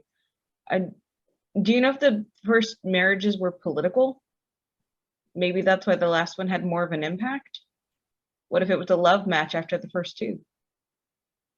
The indications were that while all of them were political, even the last one, they were also love matches. He chose from a selection of potential mates those with whom he could get along and who got along with him. It might not have been love at first sight, but love was allowed to develop, you see? He was recorded as being exceptionally loving to all three of his wives, and that they loved him in return. So something happened, or maybe he was just done. It could have been just the sheer weight of losing so much that he loved. I lost my wife once, long ago. I cannot imagine marrying again and losing again that way. To have done it thrice, to have no children that lived, it's terrifying. To lose them both at the same time. At least once, yes.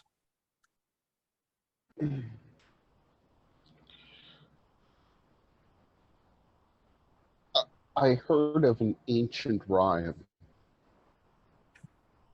All right. Perhaps it may have some additional meaning, or you may have further pieces of it, but through the walls to walk, draw down, through the stones to swim, draw down, draw down. It's not a rhyme, it's an incantation. It's not complete, so you're not in danger of causing it, but that is enchanting someone to be able to walk through stone. Like out of a tomb? There is more to the tomb than just the stone.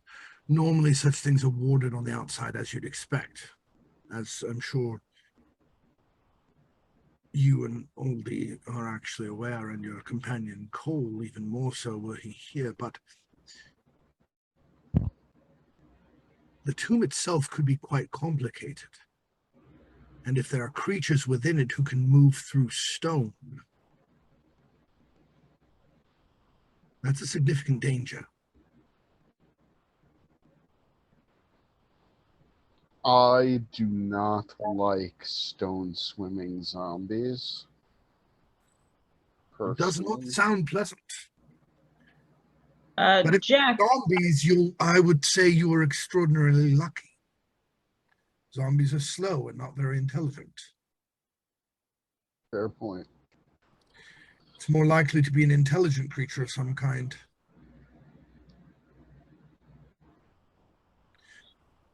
Yes, Luca. Jack. Yes, Tom. Okay. Stonewalking zombies, maybe not specifically. The description of things that can walk through stone, can that go through, possibly if we have the availability, nature, arcana? I'll save you the time. It's nothing other than his reference to the incantation. It's nothing any of you have heard of. Okay. He doesn't seem to have heard of any specific creature that can do this. Just that spell would do that. Like, It was Okay. a thing. It was a thing I heard in connection with the Legend of the King. well, like I said, it would be.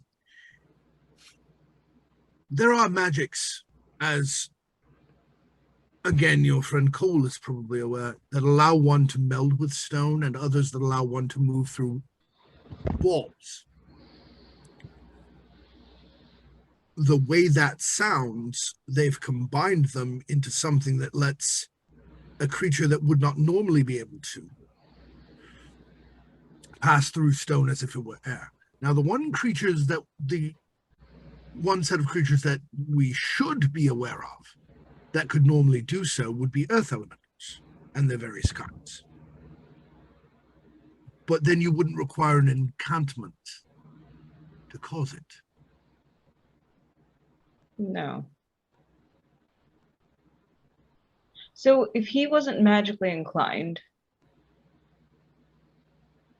but he's theoretically, from the rumors that Oldie gathered, casting these incantations. I don't know that he would have been casting them.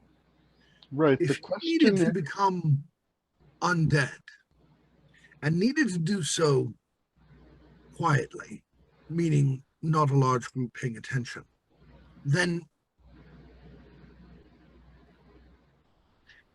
you see, the only other time I've heard that specific incantation, or rather read that specific incantation, was in a book about the Scolomancer. The ancient lich Bel Badas, who legend says lives in the Kogayan, the sacred mountain, and predates even Scaria as a nation, much less Rega. So I Great. think So much like Cole, he needed a friend. so. It's not likely he needed a friend. If you mean Scaudus, then yes, he needed someone to help him. It is unlikely that Scolomancer felt anything for Scaudus. But when you are a noble and you need a skill that you don't possess, you pay for it. What did he pay with? Well, the question I want to know is who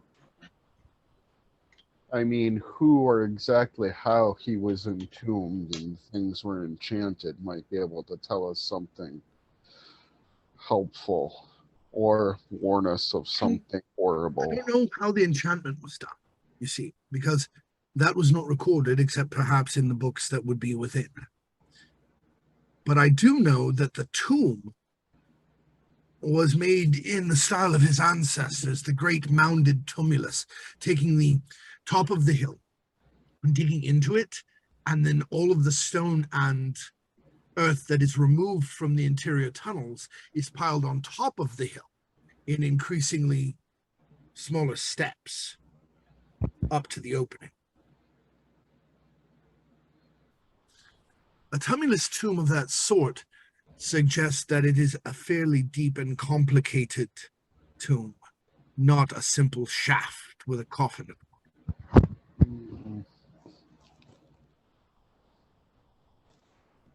So magic that he borrowed or bargained for.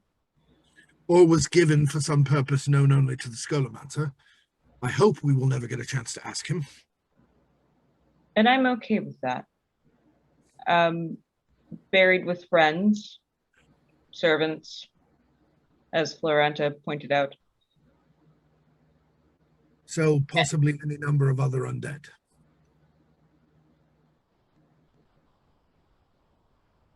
And books about knowledge relating to Matus, probably. Correct. And possibly including whatever deal he made with the Scolomancer or whatever the Scolomancer wanted from him. I will say this, though. Both the Scolomancer and his lieutenants, the Death Knight Shimschlachter and the werewolf Albhodai, they were patriots in their own way. The problem is they were patriots for a country that hasn't existed for almost 4,000 years. Because they were patriots of the land before Scaria, the land before Rega even looked this direction. They have, according to the stories I've heard, defended our borders against Vizantos on several occasions. So at least they're not in cahoots. Question. My magic is divine. I'm not quite versed with arcane. So outside of wards, which is one of the things that I'm thinking, but I didn't get close enough to tell, could there be a reason why he didn't leave the tomb? Because he said that he was waiting for us to come back.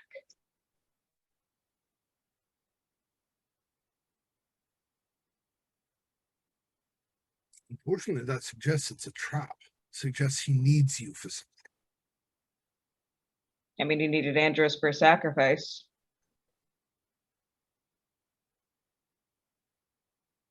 But we cannot simply assume that no other sacrifice will present itself and leave it alone. We can't keep people away from it entirely. Don't get me wrong, no one goes up there on their own, but if there are gluts and other creatures roaming, snatching people, eventually they'll get their sacrifice. Or you could have 4 people wander in on their own. Right. Do we think maybe he's a vampire? Because he is only active at night. It's possible. That just sounds like a vampire-y thing. I can't think It's of possible. other that are. I know that on one occasion, the Scolomancer taught the method for becoming a vampire to a Scarian nobleman by the name of Messer Quel Diavol. I don't know what his original last name means. Quel Diavol means son of the devil. Which I suppose is actually still possible. He might be a tiefling. It's not always easy to tell. But it was shared with him, and he used it to become a vampire. And if I remember correctly, he was or is a warlock. And while a fiendish, horrible creature has, like the other 3, defended our borders from Vizantos quite ferociously. Unlike the other three, he doesn't have a reputation for rapacity, for harming the citizens of Scaria, possibly because he is a more modern individual and it is his own nation. I don't know. At any rate, sorry, I digress. It was the mention of the vampire and the thought that. So it is, but that is a good possibility. The mist, the nocturnal behavior, and trying to narrow down possibilities. It could be, but I wouldn't. Will you still be here in the morning? Will I? Yes. Oldie, you said that Cole was going to join us for breakfast? Yes. Cole said that he's going to get his night of rest and he will join us for breakfast. Then all of you should get some rest and we will reconvene in the morning. I didn't want to take away anybody else's time. I just wanted to make sure that if you were willing to stay here for the next morning in case Cole had other questions. Like I said, this isn't something that I'm absolutely terribly versed in. I was originally intending to be here for several days already, and now that this has occurred, I'm not going to run off and leave this location. First of all, I need to be able to know what happened so I can report it to the college. Second of all, I may be of some use in its defense. Plus, I don't like running around in mist. Get lost. Fair is fair. Thank you. I don't have any other questions for right now. Did you? No, thank you so much for your time. It's truly been an honor. We'll talk again in the morning. Florenta, did you have anything else you wanted to ask me since the last time we met? No, Master Aristides, I do not. I was always so pleased with how well you listened. I did listen. I listened very well. And I bid you good night. Good night, my dear. Thank you again for your time. We'll see you in the morning. Of course, you're quite welcome. The night passes. Morning comes. Okay. Uneventfully. It does. Cole gets hella sleep. Ah, so good. So lovely. All of you actually sleep pretty well.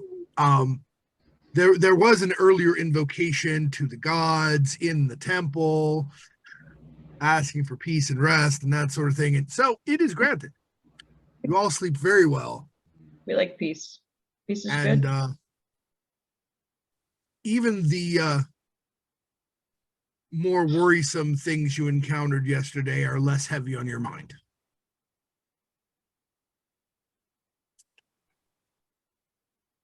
All right.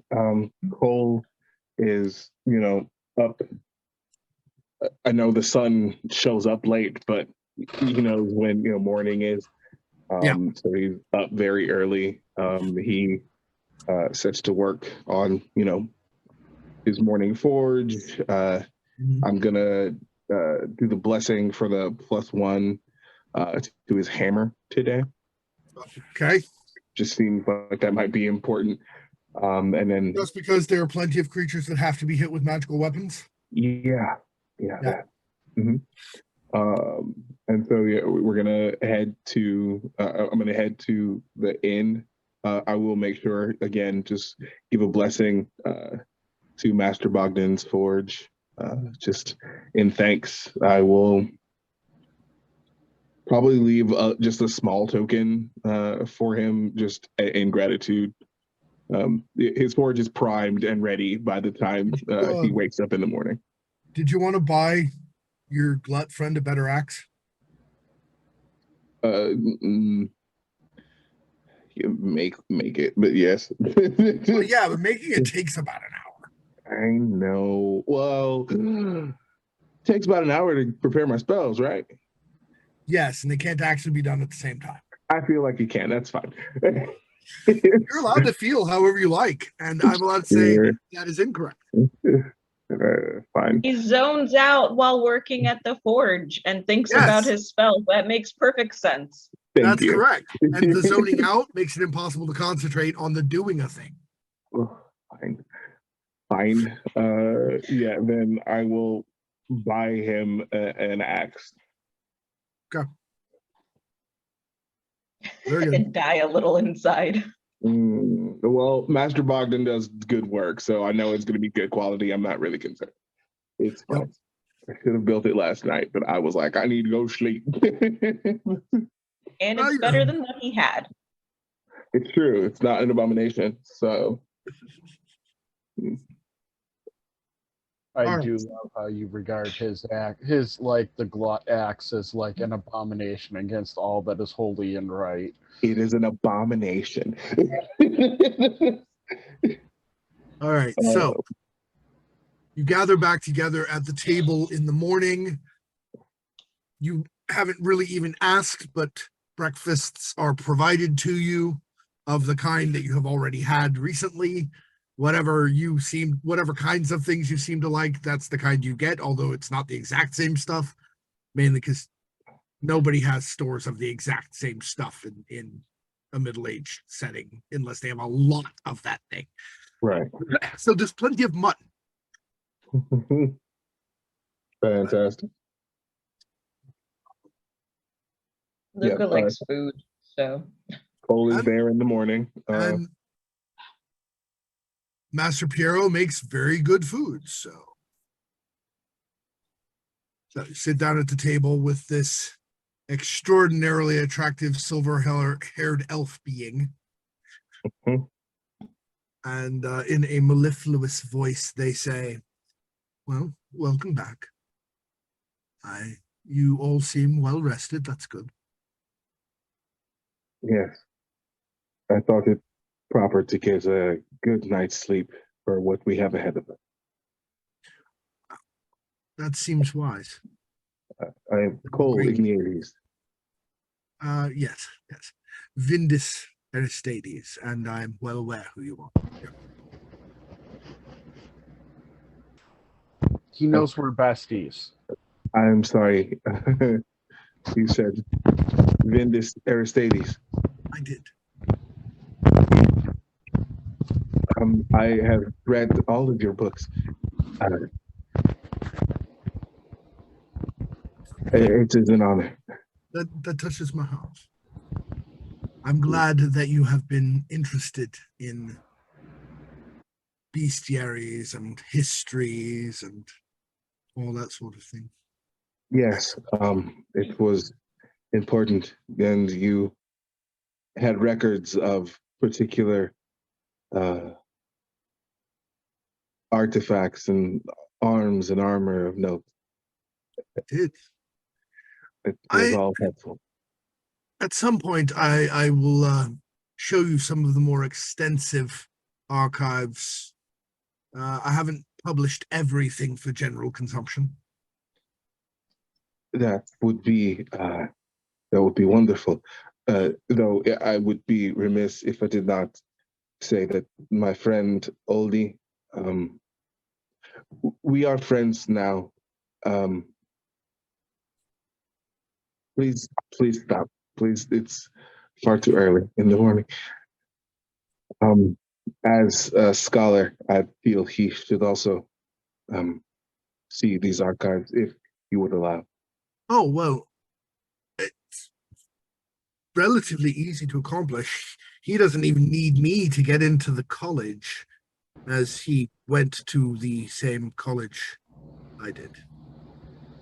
Oh, wonderful. But he does need me to get into the archives. That's a separate. Fair, very fair. So he runs down everything that they talked about last night, said that you're all caught up, and then you have your questions. Okay. Is it possible that King Scoudus is also a warlock? Perhaps not. If he was not magically gifted before, but there were incantations, perhaps he was granted the power. That is possible. Okay. In point of fact, it's possible that Scoudus could become a warlock specifically by pacting with Belbaidas. Belbaidas is a powerful enough entity to allow such a thing.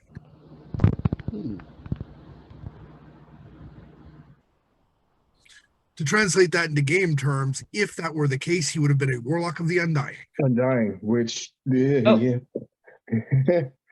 Okay. What? No. Okay. So the king pronounced that he would be burying himself with other. Were they servants? Were they other warriors? Do you know? Did the stories tell According to what? the stories, the majority of the individuals he had buried with him were in fact powerful warriors. Okay, so the undead that we meet will likely be powerful as well. Well, not all of them, perhaps. It really depends. If the animating force is purely magic, then the state of the body may have mattered, but the skill of the fighter would not. Okay. If they retain the spirit of the original individual, if the soul was caught and prevented from moving on, then they could retain the skill of the original. Okay. Here's the thing, though.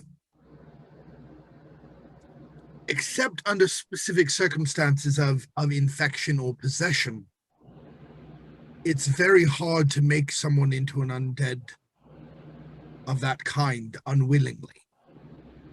The spirit escapes, goes where it's in. A worshipper of the bright gods, it would be very hard to make into that sort of undead. So he likely... Be forced into being a vampire. Right. But you cannot really be forced into being an animated dead that has its soul, if you see the distinction. I do. So it's possible that he recruited others to follow Matus as well. It's possible. And if he did, then you might face other intelligent undead in the tomb. However, it's not likely that most of them did. Okay. That would... We don't have any records of a widespread cult of Matus. Okay. So perhaps only a few, which will be okay. Question. It said that he entombed people within, yes? Like interred people within the tomb, correct? Yes. When were the graves made outside? According to the records I have, the graves outside were made about 10 days later. So in the same period, after he had been entombed, 10 days later, 24 warriors were laid to rest outside his tomb. They could not be put into hallowed ground because they had all committed suicide at the news of his death.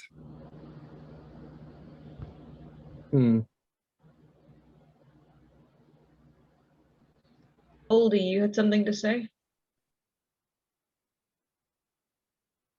So the ones who are volunteers, if it was voluntary, they could retain some of their skills and perhaps even at least some kind of rudimentary sentience, or...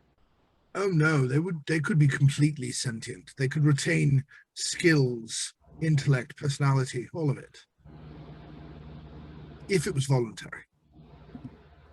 The involuntary transition, even if they somehow grab part of the spirit, has a very damaging effect on the psyche, and very often much less is left.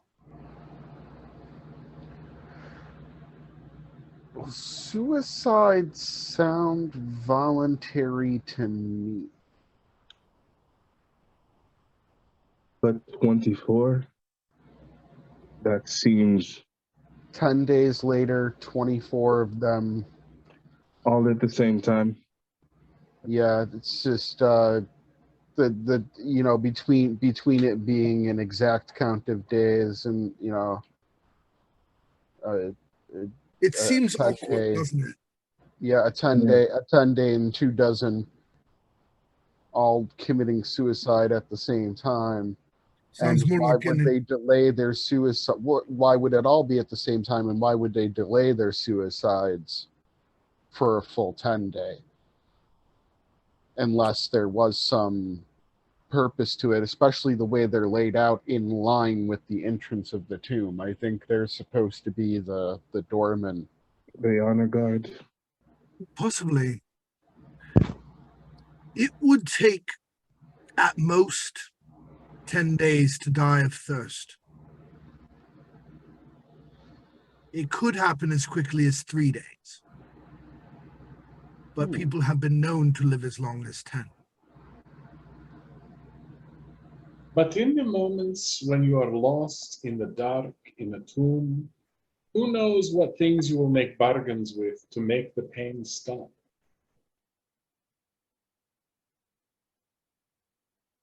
Possibly. And when such a bargain was made, the pain was transferred to other individuals, perhaps, driving them to suicide. So he was the king. What happened to the kingdom after? He had no heirs.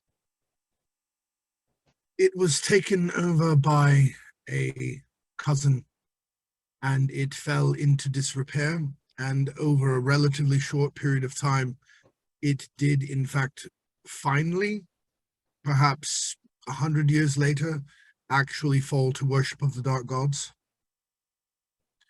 which is the condition it was in when Rega encountered it, which is why the battles to conquer Scaria were some of the fiercest that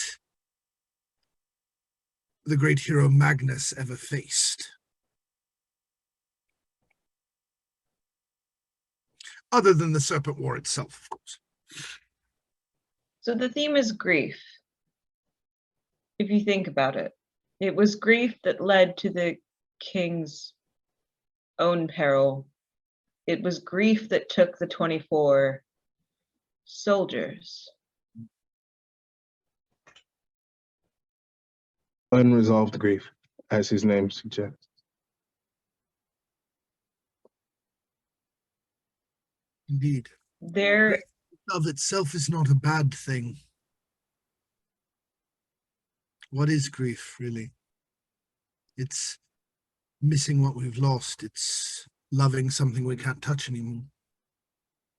Not to have grief would be as much a sin as having too much of it, don't you think? My question is, if you are in contact with something that can affect the dead, why not ask for the dead back? The souls of his family might have already been gone beyond their reach. That's what I'm wondering. I don't even think the Dark Three can reach into the afterlife that is provided They cannot. by the other No. gods. Once a soul has gone into Solus's underworld, it is untouchable. At most, a soul can be called back from Marea's ship. A soul can be summoned back from Favonius's pouch if it has not yet reached the ocean. But a soul in the underworld can only be brought back with the permission of that soul's patron god, and Solus, the king of the underworld himself. And that is hard to get, even for a high priest. If it gets that far. Correct. But the dark gods are known to lie, are they not? They are. Regularly. Most especially in Terratus and Metis. Rixa very rarely bothers to lie. She simply destroys. So Three this wide. king, A god of secrets wouldn't be a very good god of secrets if they weren't a consummate liar. This is also true. You don't have to lie to keep secrets. True. That's a debate that I really would love to have at some point. Florenta. It does, however, very often require the ability to speak truths that do not seem to be, or to not speak truths without. Never mind. We see what we're getting at, I think. You four intrigue me. You're not just headstrong warriors. You all have a touch of the scholar to you. At the very least.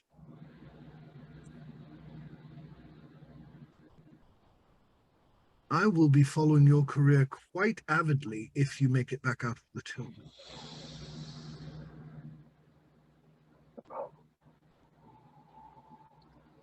That is high praise. Florenta, I believe you wanted to say something? I was just thinking, what if it was a con? Mm-hmm.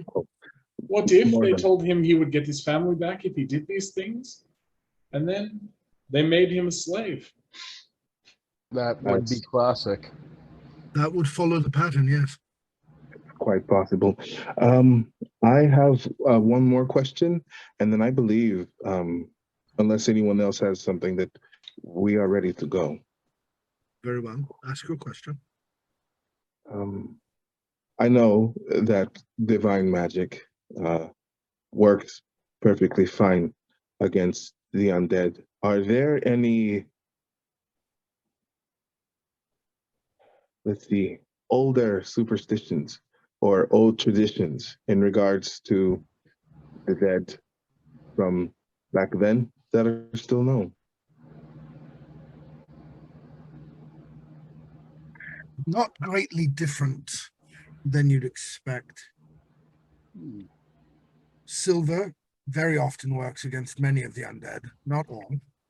Of course. But there are undead who don't need a particular thing to hurt them.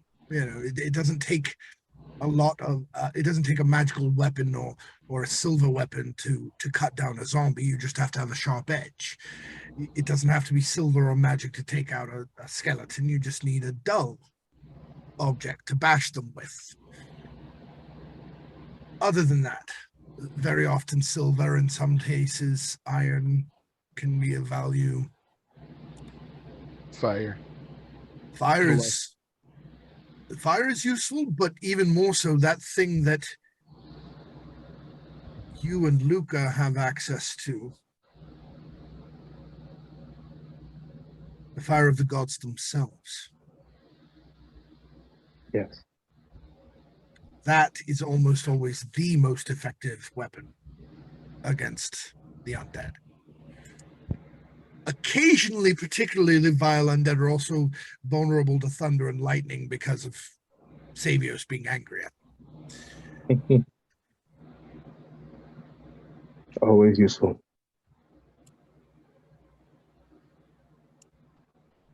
Excellent. Did anyone else have any other questions? I had one. Yes. I haven't encountered much undead in my travels. You can clearly see that I follow Kayla. Yes. What is the path of redemption for those who should already be redeemed? Would striking them down be considered not giving them a chance? Or is this kind of a moral conundrum that I find myself in? This is it's not a new question, obviously, because you're not the first worshipper of Kiala. But it is one that very few people have tried to answer because it's very difficult. It's generally considered that once one becomes undead, if they were unwilling, the soul's not there, there's nothing to be redeemed. And if they were willing, then they made the most irrevocable of choices, and anyone is justified in destroying them. With that said, there is a saying that I'm sure you've heard. No one is so far gone into the dark that they cannot be brought again to the light. The only question is how much you're willing to risk, how much you're willing to give to make it so.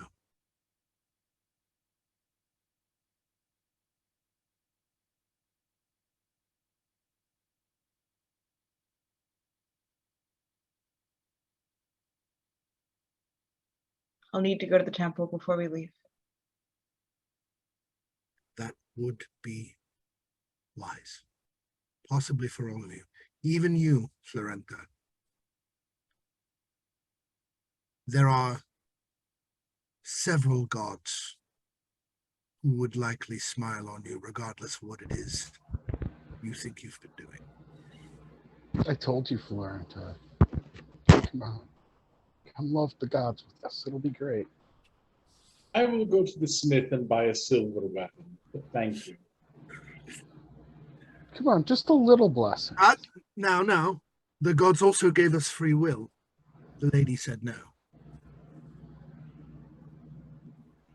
If you're going to the smith, will you get me a small dagger as well? I will. Thank you. Master Aristides, I will likely end up being a very small footnote in your journals. Just say something nice about me. I will do my best, Florenta. If you do end up a footnote, I'll go ahead and use your full name, because at that point it won't matter, will it? I don't know. Father might pay you not to. And that, in and of itself, might be a reason to publish it. No one is a footnote. I wasn't going to tell her about the whole chapter. Thank you for your help and all of your knowledge. It will be of great use. Yes, thank you. You're very welcome. If you come back alive, and then you will have proven a number of things, and I may have further use for you, if you're willing. Don't Oh. answer no. Say yes. You said, oh? I was just going to say that if you want something interesting to write on, if you see a glut running around town with the symbol of Kaela around its scarf, have fun with that. Interesting. We shall have to talk about that again when you come back. So there's another good reason to come back. Well, I Yes, believe not the living thing. Kerberos Nope. was going to join us outside. So I just wanted to brag. It's a thing to brag about. He's writing books. Do you know how famous he is? yes, I'm very aware. You shall have to come back to tell me that story. And yes, living is secondary to the story. No one lives forever. Stories do. Cut. We will end the session there.